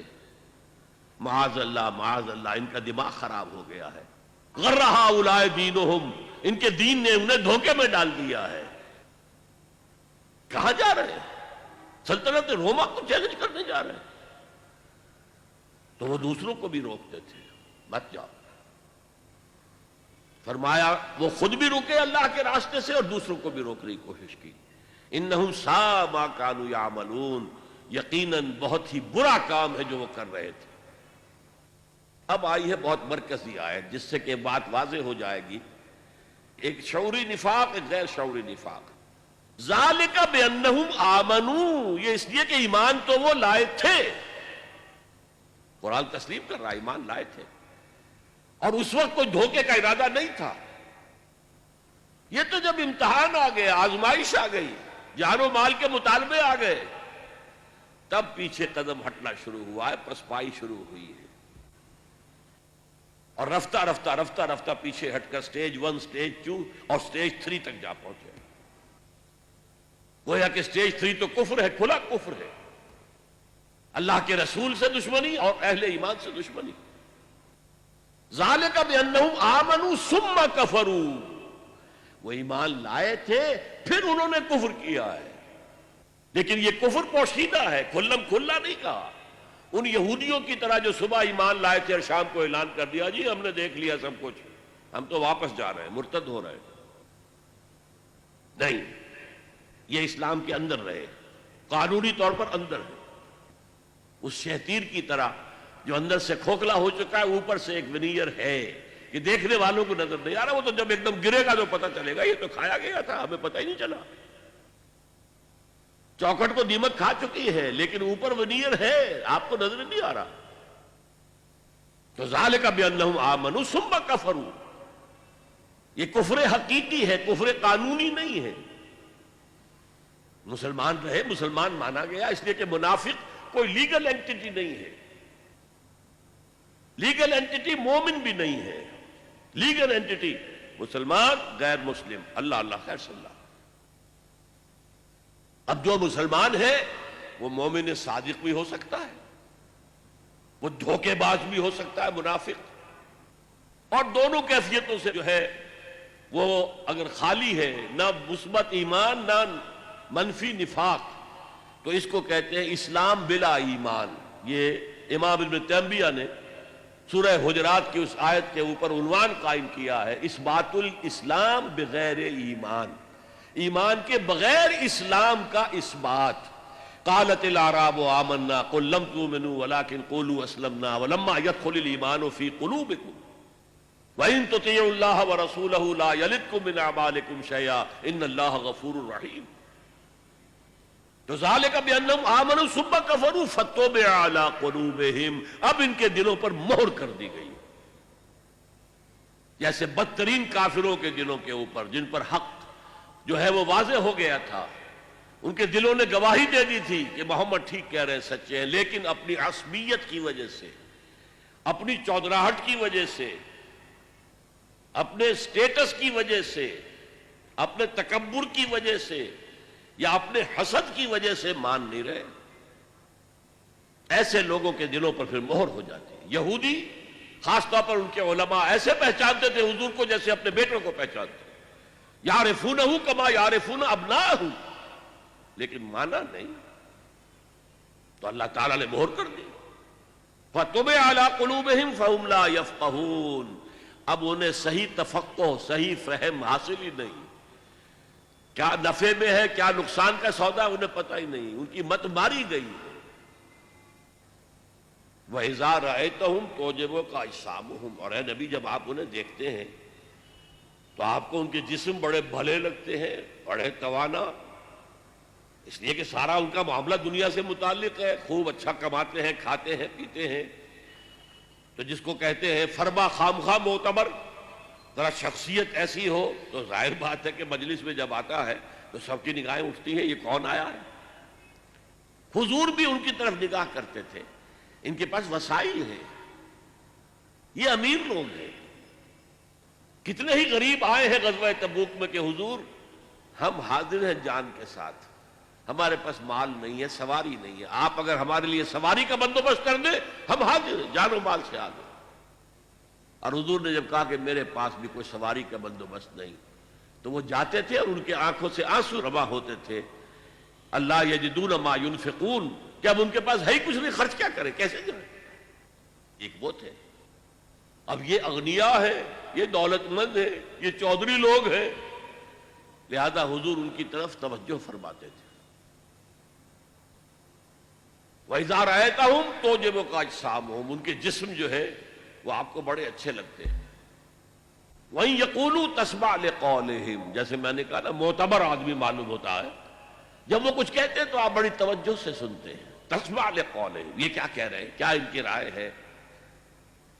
كَأَنَّهُمْ خُشُبٌ مُّسَنَّدَةٌ، اے نبی ان کی اصل حقیقت ہے ان سوکھی لکڑیوں کی جو سہارے سے کھڑی کر دی جائیں، لکڑی کے کندھے جو خود نہیں کھڑے ہو سکتے، اسے سہارا چاہیے۔ ایک درخت ہے جو خود کھڑا ہے، اور ایک وہ سوکھی لکڑی کے کندھے ہیں، وہ تو خود کھڑے نہیں رہ سکتے۔ کأنہم خشب مسندہ یحسبون کل صیحۃ علیہم، ان کی جان ہر وقت نرستی رہتی ہے، وہ کوئی بھی آواز ہوتی ہے، کوئی بھی شور آتا ہے، وہ سمجھتے ہیں آئی مصیبت ہماری، یقیناً کوئی حملہ ہونے والا ہے یا حملہ ہو گیا ہے، لہذا اب پھر مصیبت آئے گی ہماری۔ کہا جائے گا آؤ دفاع کرو، اب ادفعوا قاتلوا فی سبیل اللہ، اب ادفعوا، اللہ کی راہ میں جنگ کرو یا کم سے کم دفاع تو کرو، تو ان کی جانوں پر بن جاتی ہے۔ ہم العدو فاحذرہم، اے نبی یہی دشمن ہے، اصل دشمن یہ ہے، مارے آستین یہ ہے، یہ آستین کے چھپا ہوا سانپ ہے جو اندر سے ڈسے گا۔ فاحذرہم، آپ ان سے بچ کر رہیے۔ یہ ہے وہ تھرڈ سٹیج ہم العدو، عداوت، اللہ کے رسول کی عداوت، اہل ایمان جو رسول کی ہر پکار پر لبیک لبیک یا رسول اللہ، ہم حاضر ہیں اللہ کے رسول، جس کی وجہ سے ہم نمایاں ہو جاتے ہیں. ہم بیٹھے رہے، ہم نے جا کے پھر بعد میں معذرت کی، حضور یہ معاملہ یہ معاملہ یہ معاملہ ہے، مجھے تو آپ مستثنیٰ کر دیجئے. قاتلہم اللہ، اللہ انہیں ہلاک کرے، برباد کرے. انا یوفکون، یہ کہاں سے الٹے پاؤں پھرے جا رہے ہیں، ان کی بدبختی تو ملاحظہ ہو. قسمت کی خوبی دیکھیے، ٹوٹی کہاں کمند، دو چار ہاتھ جب کہ لبے بام رہ گیا، ایمان کی توفیق ملی، گمراہیوں سے نکلے، محمد کی صحبت سے فیضیاب ہوئے صلی اللہ علیہ وسلم، اور اب کہاں جا رہے ہیں، کس انجام کی طرف جا رہے ہیں. قاتلہم اللہ انا یوفکون. اب ان کے تکبر کا نقشہ. وَإِذَا قِيلَ لَهُمْ تَعَالَوْا يَسْتَغْفِرْ لَكُمْ رَسُولُ اللَّهِ، جب ان سے کہا جاتا ہے بھئی آؤ اللہ کے رسول کے پاس آؤ، اپنی غلطی کے اوپر اعتراف کر لو، اس کو مان لو، اللہ کے رسول بھی تمہارے لیے استغفار کریں گے، اللہ بخش دے گا. جب ان سے کہا جاتا ہے وَإِذَا قِيلَ لَهُمْ تعالوا، آؤ، یستغفر لکم رسول اللہ، اللہ کے رسول تمہارے لیے استغفار کریں گے، لووا رؤوسہم، وہ اپنے سروں کو مٹکاتے ہیں، ہاں ہاں جی ہاں ہاں ہاں آئیں گے، آ جائیں گے. ورأیتہم یصدون، تم دیکھتے ہو وہ رکتے ہیں، نہیں آنا چاہتے. وہم مستکبرون، اور ان کا یہ پیچھے رکنا استکبار کی وجہ سے، تکبر کی وجہ سے. ہم کیوں جا کر محمد سے معافی مانگے صلی اللہ علیہ وسلم. سواء علیہم استغفرت لہم ام لم تستغفر لہم، ان کے حق میں برابر ہے، خواہ آپ استغفار کریں ان کے لیے، خواہ نہ کریں. لن یغفر اللہ لہم، اللہ ہرگز انہیں معاف نہیں کرے گا. یہ آیت اس سے شدید تر کیفیت کے ساتھ سورہ توبہ میں آ چکی ہے، جو میں آپ کو سنا چکا. استغفر لہم او لا تستغفر لکم ان تستغفر لہم 70 مرۃ فلن یغفر اللہ لہم. اے نبی، آپ ان کے حق میں استغفار کریں یا نہ کریں، اگر آپ 70 مرتبہ استغفار کریں گے تب بھی اللہ انہیں معاف نہیں کرے گا. ان اللہ لا یہدی القوم الفاسقین، یقیناً اللہ ایسے فاسقوں کو، ایسے ناہنجاروں کو زبردستی ہدایت نہیں دیتا. اللہ کا قاعدہ یہ نہیں ہے، جو چاہے ہدایت پر آئے. فمن شاء فلیؤمن ومن شاء فلیکفر. ہم نے تو لوگوں کو اختیار دے رکھا ہے، جو چاہے وہ ایمان لائے، جو چاہے کفر کی روش اختیار کرے، جو چاہے نفاق کا راستہ اختیار کر لے. ہماری طرف سے فری چوائس ہے.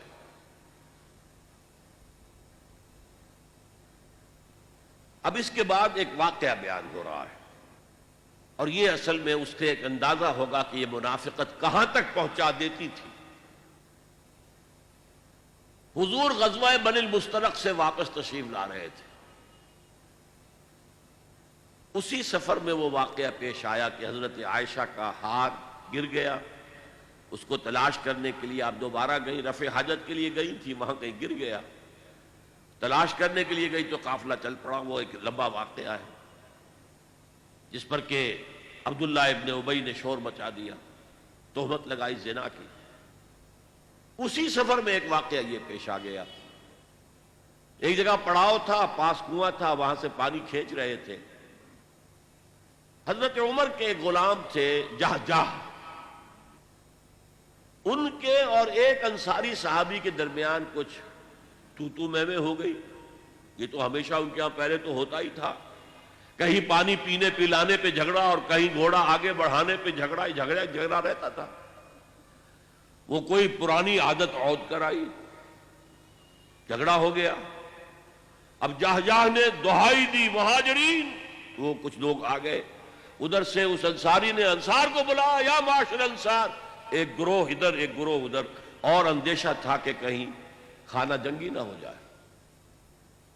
حضور کو خبر ہوئی اور آپ تشریف لائے. آپ نے پیسیفائی کیا یہ کیا جاہلیت کی باتیں ہیں جو میں سن رہا ہوں، ان چیزوں سے اللہ نے تمہیں نجات دے دی تھی. وَاذْكُرُوا نِعْمَةَ اللَّهِ عَلَيْكُمْ إِذْ كُنْتُمْ أَعْدَاءً فَأَلَّفَ بَيْنَ قُلُوبِكُمْ فَأَصْبَحْتُمْ بِنِعْمَتِهِ إِخْوَانًا۔ اب اس کے بعد تم لوٹ رہے ہو جاہلیت کی طرف۔ خیر وہ حضور تو اس قصے کو فروغ کر کے وہاں سے تشریف لے گئے جہاں بھی آپ کا قیام تھا۔ اب اس عبداللہ ابن ابی رئیس المنافقین نے وہاں پر بکواس کرنی شروع کی۔ ایک تو یہ کہا انصار سے، دیکھو تمہارے ٹکڑوں پر پلے ہیں یہ، ان کی مثال ایسی ہے سمن کلبک یا کلک، کہ اپنے کتے کو کھلا پلا کے موٹا کرو تمہیں کو کاٹے گا۔ آج یہ تمہارے برابر کے ہو گئے، یہ تو لٹے پٹے آئے تھے، بھوکے دنگے آئے تھے، تم نے ان کی آؤ بھگت کی، تم نے ان کو ویلکم کہا، تم نے گھر تقسیم کر دیے، تم نے دکانیں تقسیم کر دی، اب ان پر خرچ کرنا بند کر دو۔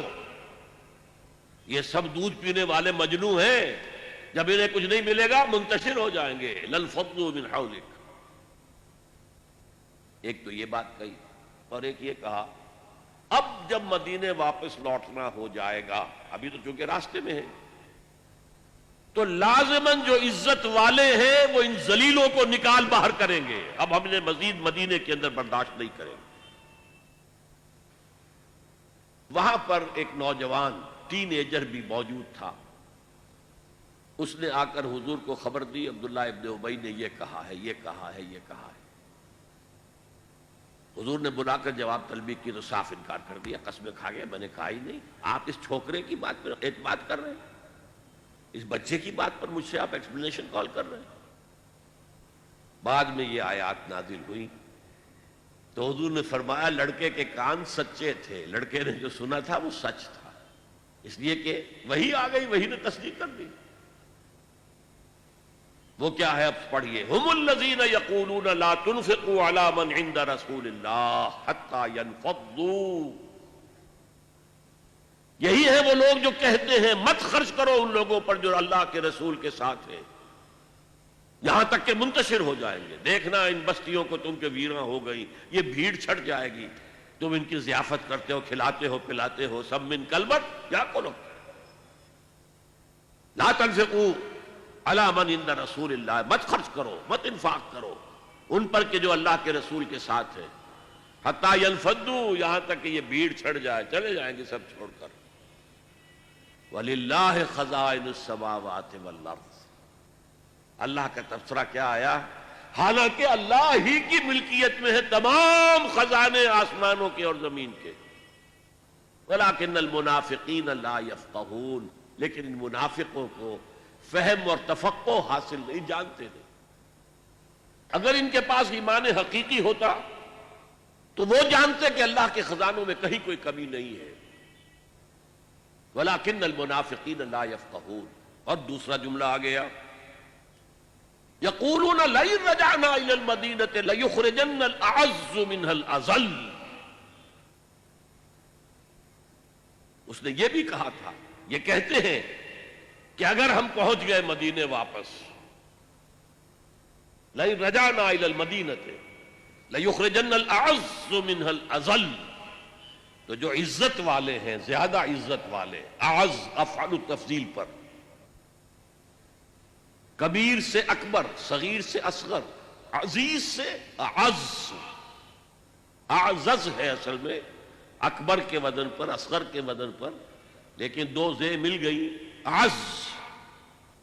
اسی طرح ذلیل سے اذل، بہت کمزور۔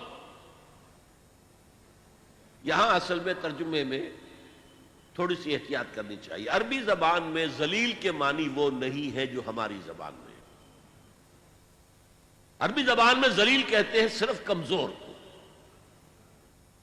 ہمارے ہاں ذلیل کا لفظ آتا ہے کمینے شخص کے لیے، ذلیل آدمی ہے، بڑا کمینہ انسان، کمظرف انسان، ورنہ یہ لفظ استعمال کیا حضور نے اللہ تعالی مسلمانوں کے لیے، وَلَقَدْ نَصَرَكُمُ اللَّهُ بِبَدْرٍ وَأَنْتُمْ أَذِلَّةٌ، اللہ تعالیٰ نے تمہاری مدد کی تھی غزوہ بدر میں اور تم لوگ بہت کمزور تھے۔ تو یہاں پہ ان کا جو عزت والے ہیں، صاحب ثروت ہیں، صاحب اقتدار ہیں، وہ ان کمزوروں کو ان ذلیلوں کا مطلب کمزوروں کو نکال باہر کرے. مفلوق الحال ہے یہ، تو ان کے پاس ہے کیا؟ وَلِلَّهِ الْعِزَّةُ وَلِرَسُولِهِ وَلِلْمُؤْمِنِينَ. حالانکہ حقیقت اگر یہ جانتے ہوتے تو انہیں معلوم ہوتا کہ عزت حقیقتاً صرف اللہ کے لیے ہے اور اس کے رسول کے لیے ہے اور اہل ایمان کے لیے. وَلَكِنَّ الْمُنَافِقِينَ لَا يَعْلَمُونَ. لیکن یہ منافق لوگ جانتے نہیں. یہ نفاق کے مرض کی کیفیات، سائنز اینڈ سمپٹمز سب بیان ہو گئے، پروگنوسس بیان ہو گیا، کہاں تک یہ لے جا سکتا ہے، کس ہلاکت تک، کہ فی الدرک الاسفل من النار، آخرت میں جہنم کے سب سے نچلے طبقے میں، اور دنیا میں رسول کے استغفار سے محروم. اب دیکھیے جو میں نے کہا تھا، ہر مرض کے ساتھ ہمارے یہاں ڈسکشن ہوتی علاج. دوسرے رکوع کی 3 آیات میں علاج ہے. اس ترتیب سے شاید کبھی آپ نے اس پر غور نہ کیا ہو. اور علاج کی 2 قسمیں ہیں، پریونٹیو اور curative. Prevention is better than cure. Prevention بہتر ہے، مرض کو ہونے مت دو. تو پہلی بات وہ ہے کہ جو اس نفاق کو آپ سے دور رکھے گی، اس کی انفیکشن ہوگی ہی نہیں. اور وہ کیا ہے؟ یا ایھا الذین آمنوا لا تلھکم اموالکم ولا اولادکم عن ذکر اللہ. اہل ایمان دیکھنا، تمہیں تمہارے مال اور تمہاری اولادیں اللہ کے ذکر سے غافل نہ کر دیں. دوام میں ذکر، ہر وقت اللہ کو یاد کرو. نماز تو خیر ہے ہی اللہ کے ذکر کے لیے، اس کے علاوہ ذکر. جمعے کے بارے میں بھی فرمایا ہے فَإِذَا قُضِيَتِ الصَّلَاةُ فَانتَشِرُوا فِي الْأَرْضِ وَابْتَغُوا مِنْ فَضْلِ اللَّهِ وَاذْكُرُوا اللَّهَ كَثِيرًا لَعَلَّكُمْ تُفْلِحُونَ. یہ نہ سمجھا کہ بس ذکر تو نماز میں ہم کر آئے، اب کوئی اور ذکر نہیں. کثرت سے ذکر کرو. وہ آیات ہم پڑھ چکے ہیں، الذین یذکرون اللہ قیاما وقعودا وعلی جنوبہم. وہ لوگ جو اللہ کو یاد رکھتے ہیں کھڑے ہوئے، بیٹھے ہوئے، لیٹے ہوئے، ہر حال. اور اس کی شکلیں کیا ہیں؟ بدقسمتی سے ہمارے ہاں اہل تصوف کے جو مختلف مسلک ہیں، انہوں نے ذکر اذکار کے اپنے اپنے طریقے اختیار کیے. مراقبے بھی ہوتے ہیں، ذکر بالجہر بھی ہوتا ہے، ذکر خفی بھی ہوتا ہے، پھر ضربیں بھی لگتی ہیں. لا الہ الا اللہ، ضرب لگاؤ اپنے قلب پر، مختلف. لیکن حقیقت کے اعتبار سے سمجھئے ذکر کہتے کسے؟ ذکر کے معنی ہے استحضار اللہ فی القلب، اللہ کو دل میں موجود رکھنا، دل سے، دل کا تعلق اللہ سے ٹوٹنے نہ پائے. یہ جو چیزیں ہیں جنہیں ہم ذکر کہتے ہیں، وہ ذرائع، طریقے ہیں ذکر کے. کس طریقے سے ذکر کرو، اللہ کیسے تمہارے قلب کے اندر موجود رہے؟ نمبر 1، الذکر. الذکر، دی ریممبرنس. دی ریممبرنس از قرآن، تلاوت قرآن. انا نحن نزلنا الذکر وانا لہ لحافظ. اس کا نام ہی ہے ذکر. ہم ہی نے اس الذکر کو نازل کیا ہے اور ہم ہی اس کے محافظ ہیں. الذکر، قرآن مجسم ذکر ہے، سراپا ذکر ہے، مؤثر ترین ذکر ہے، الذکر ہے. نمبر 2، اقیم الصلاۃ للذکری. میری یاد کے لیے نماز قائم کرو.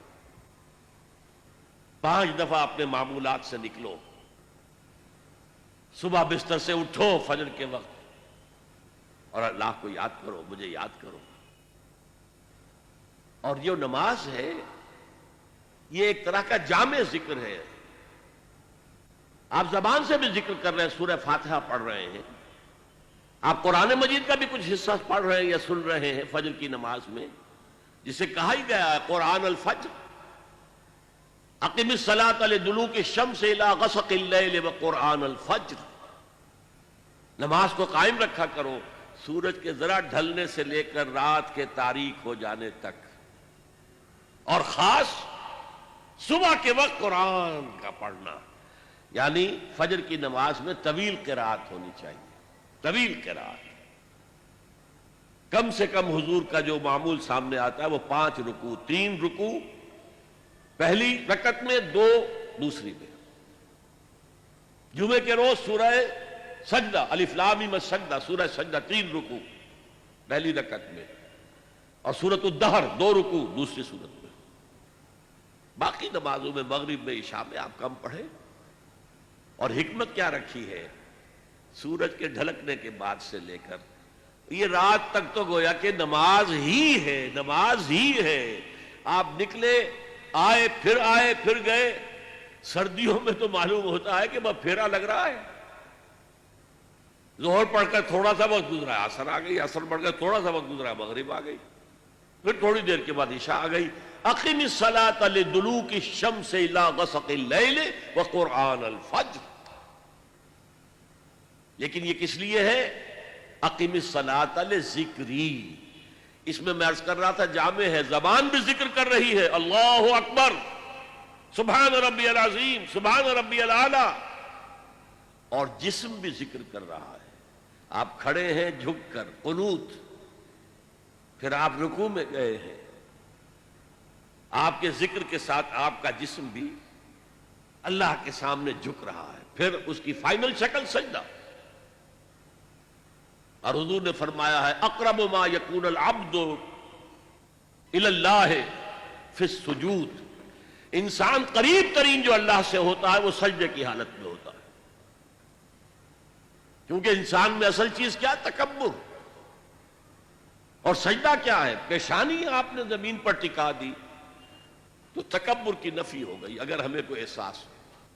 اور حضور فرماتے ہیں کہ جب سجدہ کرو تو یوں محسوس کرو کہ تم نے اللہ کے قدموں میں اپنا سر رکھ دیا ہے۔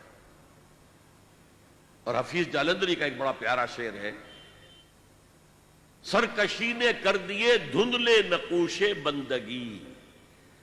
ہمارے ماتھے پر بندگی کے آثار اور نشان ہونے چاہیے تھے، سرکشی، یہ بغاوت، تکبر نے دھندلے کر دیے ہیں۔ سرکشی نے کر دیے دھندلے نقوش بندگی، آؤ سجدے میں گریں لوح جبی تازہ کریں۔ یہ ماتھے پر بندگی کا نشان تازہ ہوتا ہے۔ تو پہلے الذکر، قرآن، جسمانی اور زبانی ذکر جمع ہو گیا نماز میں، اور تیسرا ذکر جسے کہا جائے گا ذکر دوام، وہ ادعیہ اور اذکار مسنونہ ہے۔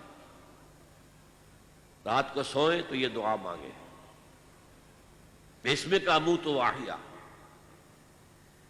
صبح آنکھ کھلتے ہی کہیں الحمدللہ الذی احیانی بعدما اماتنی والیہ النشور۔ آپ ٹوائلٹ میں جا رہے ہیں، باتھ روم میں جا رہے ہیں، دعا مانگیے، اللہم انی اعوذ بک من الخبث والخبائث۔ باہر نکل رہے ہیں، دعا مانگیے، غفرانک۔ اور یہ بھی ہے کہ الحمدللہ الذی اذھب عنی الاذی وعافانی، اس اللہ کا شکر ہے جس نے مجھ سے اذیت بخش چیزوں کو دور کر دیا۔ آپ کی رفع حاجت ہو گئی، آپ کا فضلہ جو ہے خارج ہو گیا، یہ جسم میں رہتا، قبض ہوتا، 100 طرح کی بیماریاں پیدا کرتا۔ الحمدللہ الذی اذھب عنی الاذی، مجھ سے تکلیف دہ چیز دور کر دی، وعافانی، مجھے عافیت بخشی۔ گھر سے نکل رہے ہیں مسجد کے لیے تو دعا ہے، مسجد میں داخل ہو رہے ہیں تب دعا ہے، مسجد کے اندر تو ہے ہی دعا نماز، باہر نکل رہے ہیں پھر دعا ہے، گھر میں داخل ہو رہے ہیں پھر دعا ہے، بازار میں جا رہے ہیں تو دعا ہے، بازار سے واپس آئے ہیں تو دعا ہے، سفر پر جا رہے ہیں تو دعا ہے، واپس آئے ہیں تو دعا ہے، آئینہ دیکھا ہے تو دعا ہے۔ زندگی کے ہر عمل کے ساتھ یہ دوام ذکر ہے، دوام ذکر، اور اس میں کوئی وقت نہیں لگتا آپ کا۔ اور 2 نسبتیں قائم ہو گئیں، دعا اللہ سے کی جا رہی ہے، اللہ کا ذکر ہو گیا، اللہ سے تعلق قائم ہو گیا۔ اور چونکہ یہ مسنون دعائیں ہیں، حضور دعائیں مانگتے تھے، تو ہمارا تعلق محمد الرسول اللہ کے ساتھ قائم ہو گیا، 2 نسبتیں قائم ہو گئی۔ وقت کیا لگا؟ گھر داخل ہوتے آئبون تائبون لربنا حامدون، یہ اگر آپ نے کہہ دیا کون سا وقت لگا؟ یہ تیسرا ہے ذکر کا سب سے بڑا طریقہ۔ چوتھا ذکر پھر ہو سکتا ہے کہ کوئی مرشد ہو، اور مرشد کون ہوتا ہے؟ جو انسان کی نفسیاتی بیماریوں سے واقف ہو جاتا ہے، روحانی بیماریوں کو جانتا ہے۔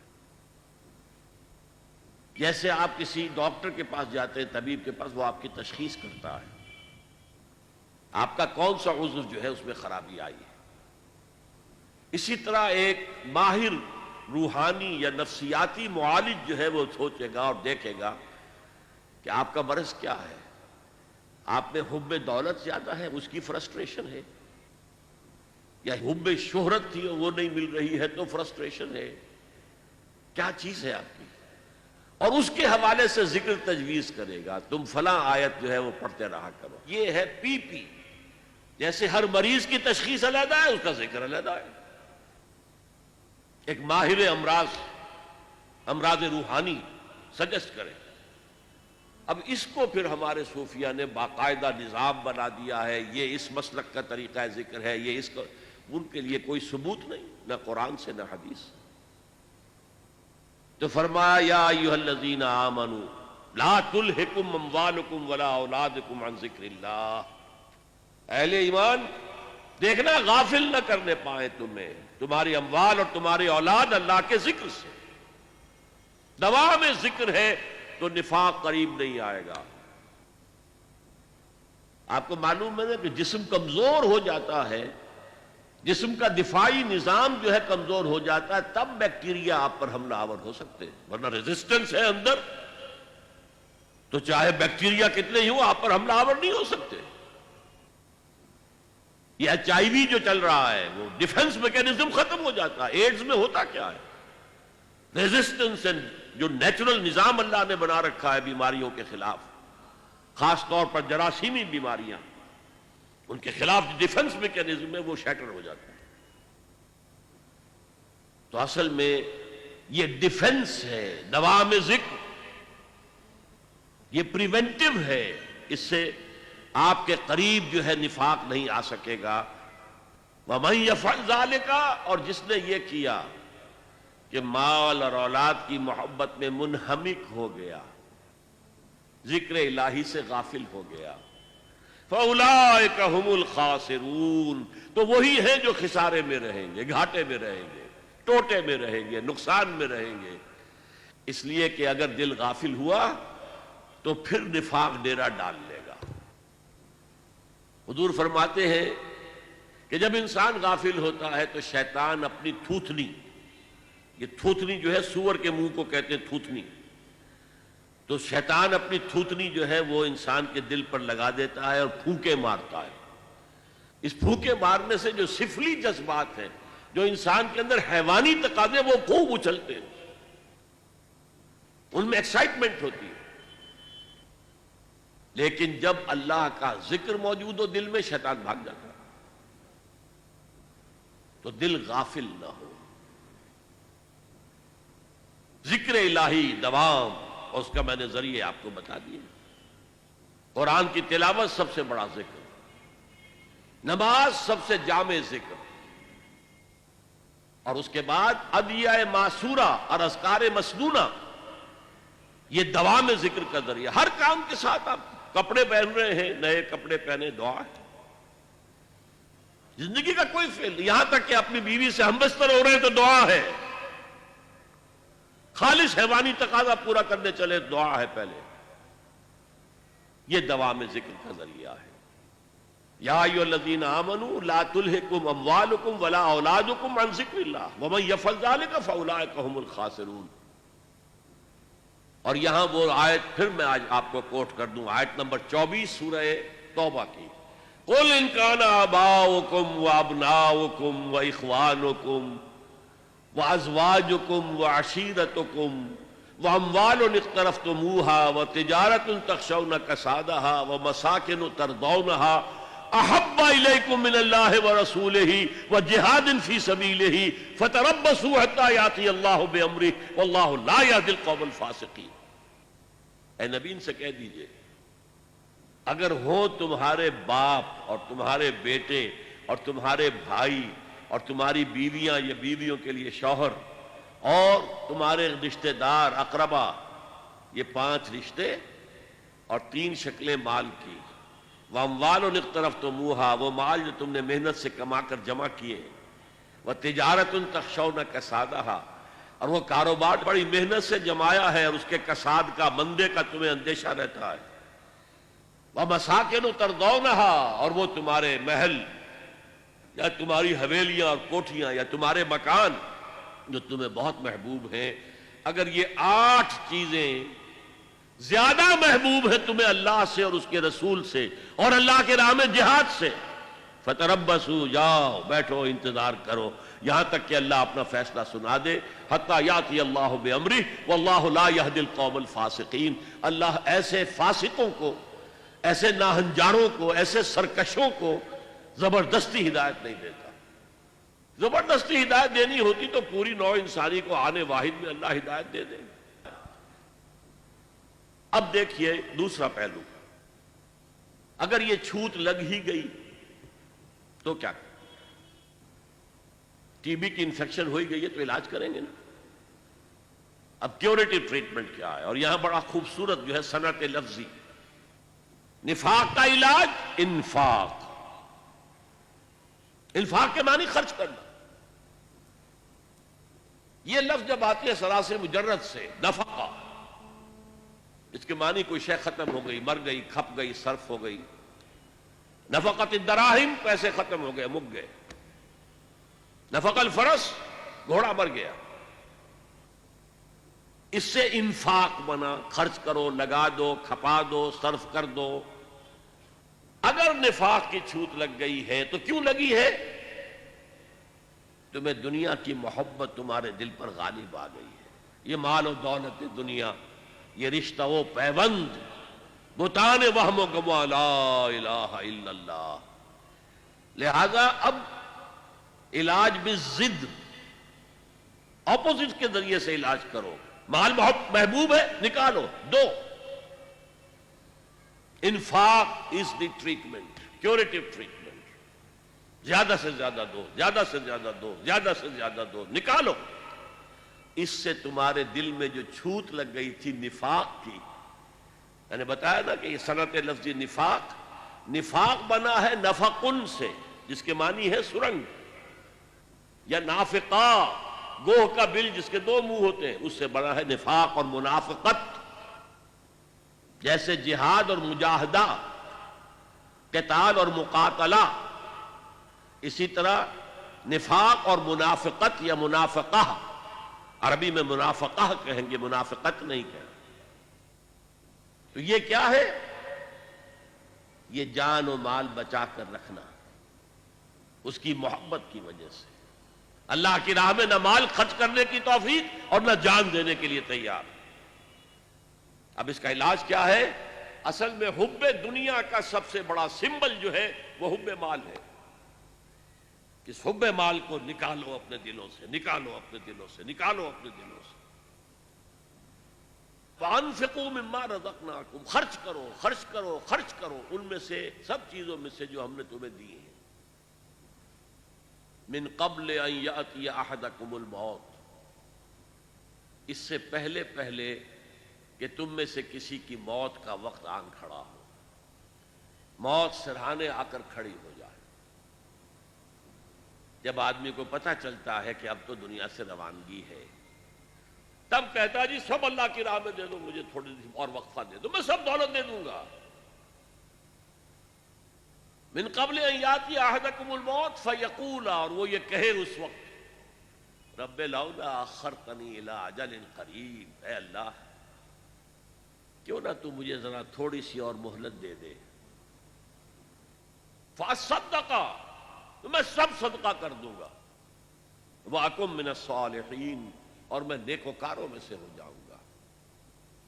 وَلَن يُؤَخِّرَ اللَّهُ نَفْسًا إِذَا جَاءَ أَجَلُهَا، اور سن لو اللہ تعالیٰ کسی کی اجل کو جب کہ اس کا وقت آ جائے مؤخر نہیں کرے گا، کوئی مہلت نہیں ملے گی۔ وَاللَّهُ خَبِيرٌ بِمَا تَعْمَلُونَ، اور اللہ خوب باخبر ہے اس سے جو تم کر رہے ہو۔ اگر مہلت مل گئی تو وہی کچھ کرو گے، اللہ جانتا ہے، وہ تمہاری گھٹی کے اندر پڑ چکی ہے، مال کی محبت، دنیا کی محبت۔ لہذا اب موت کا وقت آ گیا ہے تو اس کے ٹلنے کی کوئی سبیل نہیں۔ آپ نے دیکھا ان 11 آیات میں طب کی اصطلاح کے مطابق یہ نفاق کا مرض، روگ، فی قلوبہم مرض، یہ کہاں سے شروع ہوتا ہے؟ ضعف ایمان اور نفاق میں ڈفرینشیٹنگ لائن کیا ہے؟ نفاق کی پہلی علامت، پہلی سٹیج جھوٹ، جھوٹے بہانے۔ دوسری سٹیج قسمیں کھانا۔ تیسری اور فائنل سٹیج جو بھی اسلامی تحریک کا قائد ہے اس سے دشمنی ہو جانا، اور جو صادقین ہیں جو آگے بڑھ کر جان اور مال کھپا رہے ہیں ان سے نفرت ہو جانا، ان سے دشمنی ہو جانا۔ This is the final stage, this is the point of no return. اب تو اللہ کی طرف سے نبی کا استغفار بھی رد، اور آخرت میں عذاب الہی کی بدترین صورت، فی الدرک الاسفل من النار۔ اور جو عداوت جس درجے کی ہو جاتی ہے وہ عبداللہ ابن ابی کے قولوں میں ہم نے پڑھ لیا۔ علاج کیا ہے؟ دوام ذکر الہی، الذین یذکرون اللہ قیاما وقعودا وعلی جنوبہم۔ اور اگر چھوت لگ جائے تو انفاق، خرچ کرو، خرچ کرو، خرچ کرو، خرچ کرو۔ یہاں تک کہ پوچھا گیا کہ قرآن مجید میں اتنا زور دیا جا رہا ہے انفاق پر، خرچ کرو، خرچ کرو، خرچ کرو، کتنا خرچ کریں؟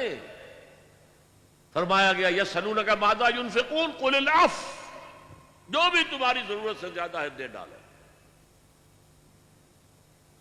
یہ ہے نفاق کی حقیقت، اور نفاق سے بچاؤ کی شکل، اور نفاق کا مرض لاحق ہو جائے تو اس کے علاج کی صورت۔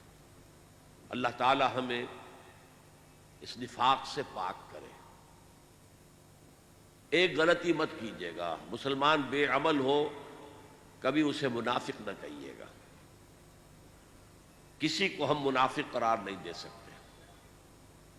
اس کی بے عملی یا بد عملی بھی اگنورنس کی وجہ سے ہو سکتی ہے، ایمان کے ضعف کی وجہ سے ہو سکتی ہے، ضعف ارادہ کا مریض ہو سکتا ہے کہ ایک شخص کچھ کام کرنا چاہتا ہے، ہمت نہیں ہے، نیورستھینیا ہے، اعصابی مریض ہے، جو بھی کچھ ہے منافق نہیں۔ منافق کون ہوگا آج کے دور میں؟ جو اللہ کے دین کے غلبے کی کسی تحریک میں شامل ہو،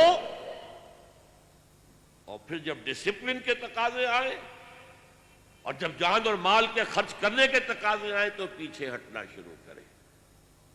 پھر وہ ارتداد، سورہ مائدہ میں اس کا نقشہ کھینچا گیا ہے، یا ایھا الذین آمنوا من یرتد منکم عن دینہ فسوف یأتی اللہ بقوم یحبونہ ویحبونہ۔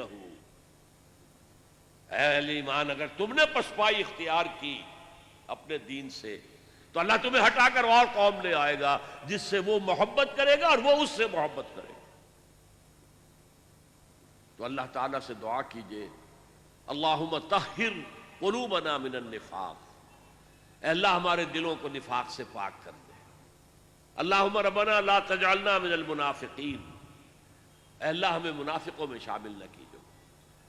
اللہم وفقنا ان نجاہد فی سبیلک باموالنا وانفسنا، اے اللہ ہمیں توفیق دے کہ تیری راہ میں جہاد کریں اور اس میں اپنے مال اور جانیں کھپائیں اور خرچ کریں۔ اللہم ارزقنا شہادتا فی سبیلک، اور اے اللہ ہمیں اپنی راہ میں شہادت کی موت عطا فرما۔ اللہم انصر من نصر دین محمد صلی اللہ علیہ وسلم من کانوا وحیث کانوا، اے اللہ اپنے ہر اس بندے کی مدد فرما جو تیرے نبی کے دین کی خدمت کر رہا ہو، وہ کوئی بھی ہو، کہیں بھی ہو۔ وجعلنا منہم، اور اے اللہ ہمیں بھی ان کے ساتھ شامل ہونے کی توفیق عطا فرما۔ وخذل من خذل دین محمد صلی اللہ علیہ وسلم من کانوا وحیث کانوا، اے اللہ ہر اس شخص کو ذلیل اور رسوا کر دے جو تیرے نبی کے دین سے روگردانی کر رہا ہو، خواہ وہ کوئی بھی ہو، کہیں بھی ہو۔ ولا تجعلنا معهم، اے اللہ ہمیں ان کے ساتھ شامل نہ ہونے دیجو، ہمیں اپنی پناہ میں لے لیجو، ہم کہیں ان کے دھوکے میں آ کر ان کے ساتھ شامل نہ ہو جائیں۔ اللہم اغفر لآبائنا وامہاتنا ولجمیع المؤمنین والمؤمنات والمسلمین والمسلمات الاحیاء منہم والاموات انک سمیع مجیب الدعوات۔ اللہم اشف مرضانا اللہم اشف مرضانا اللہم اشف مرضانا وصلی اللہ تعالی علی خیر خلقہ محمد وآلہ واصحابہ اجمعین برحمتک یا ارحم الراحمین۔ مجھے ہمارے ایک ساتھی نے یاد دلایا ہے کہ آپ اپنی تقریر کے اختتام پر IRF کا بالخصوص اور اہل بمبئی کا بالعموم شکریہ ادا کر دیں۔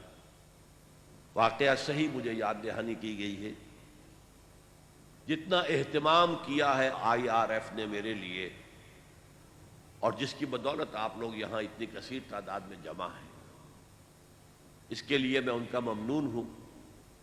اور پھر جس طرح کی وہ ریکارڈنگ کر رہے ہیں، جس طرح کے انہوں نے خرچ کیے ہیں، یہ ویڈیوز جہاں جہاں بھی جائیں گے وہاں تک اللہ کا پیغام پہنچے گا، اس میں یقیناً میرے لیے بھی اجر و ثواب رہے گا، یہ میرا صدقہ جاریہ رہے گا، میرے مرنے کے بعد بھی یہ چیزیں رہیں گی۔ اور پھر جو لوگ یہ کام کر رہے ہیں، محنت کر رہے ہیں، پیسے خرچ کر رہے ہیں، بھاگ دوڑ کر رہے ہیں، ان کے والنٹیئرز جس طرح میں نے دیکھا ہے مصروف ہیں، ڈسپلن کے ساتھ کام کر رہے ہیں، ہر چیز بڑی منظم ہے، تو میں ان سب حضرات کے لیے اللہ سے دعا بھی کرتا ہوں اور ان سب کا شکریہ بھی ادا کرتا ہوں، اور آپ سب حضرات کا بھی شکریہ ہے۔ مجھے معلوم ہے روزانہ آنا اور ہر روز تعداد بڑھنا، آج شاید سب سے زیادہ تعداد ہو گئی ہے، ویسے بھی الوداعی خطاب تھا، میرا اپنا اندازہ تھا کہ یہ 10 دن کا پروگرام مسلسل ہوگا تو رفتہ رفتہ کچھ حاضری کم ہوتی جائے گی۔ میں نے یہاں جو برعکس صورت دیکھی ہے تو واقعہ یہ ہے کہ اس سے حوصلہ ملا ہے کہ نہ ہو مایوس اقبال اپنی کشت ویراں سے، نہ ہو نا امید اے اقبال اپنی کشت ویراں سے، نہ ہو نومید، ذرا نم ہو تو یہ مٹی بہت زرخیز ہے ساقی۔ مسلمانوں کے اندر ایک امنگ ہے، ایک ولولہ ہے، ایک خواہش ہے۔ اللہ کرے کہ قرآن مجید کی رہنمائی، میں اپنی رہنمائی نہیں کہہ رہا، قرآن مجید کی رہنمائی، میں تو ایک ذریعہ ہوں۔ جیسے حضور نے حضرت علی سے کہا تھا، یا علی ان یہدی اللہ بک رجلا واحدا خیر لک من حمر النعم، اگر اللہ تعالیٰ تمہارے ذریعے سے کسی ایک آدمی کو بھی ہدایت دے دے، دیکھیں کس قدر خوبصورت انداز ہے، تم ہدایت دینے پر قادر نہیں ہو علی، اللہ تمہارے ذریعے سے ہدایت دے دے، لَن يَهْدِيَ اللَّهُ بِكَ رَجُلًا وَاحِدًا خَيْرٌ لَكَ مِنْ حُمُرِ النَّعَمِ، تو تمہارے لیے سرخ اونٹوں سے بڑی دولت ہے یہ۔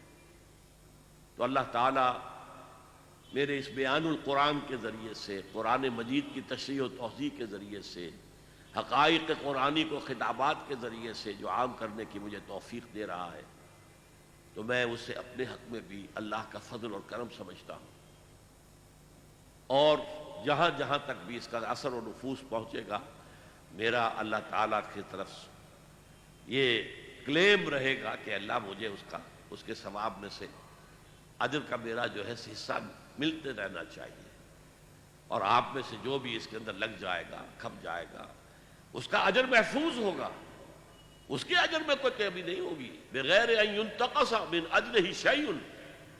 لیکن اگر میرے ذریعے سے اللہ نے آپ کو اس کام میں لگا دیا، متوجہ کر دیا، تو مجھے اس کا اجر ملتا رہے گا۔ بہرحال میں آپ سب کا مشکور ہوں، ممنون ہوں، دعا کرتا ہوں کہ جو کچھ میں نے بیان کیا ان 10 دنوں میں، اس سے دین کی ایک حقیقت آپ کے سامنے نکھر کر آ گئی ہو، اور آپ اس کو عملاً اختیار کرنے کے لیے عزم مصمم کر لیں۔ اقول قولی ھذا واستغفر اللہ لی ولکم ولسائر المسلمین والمسلمات۔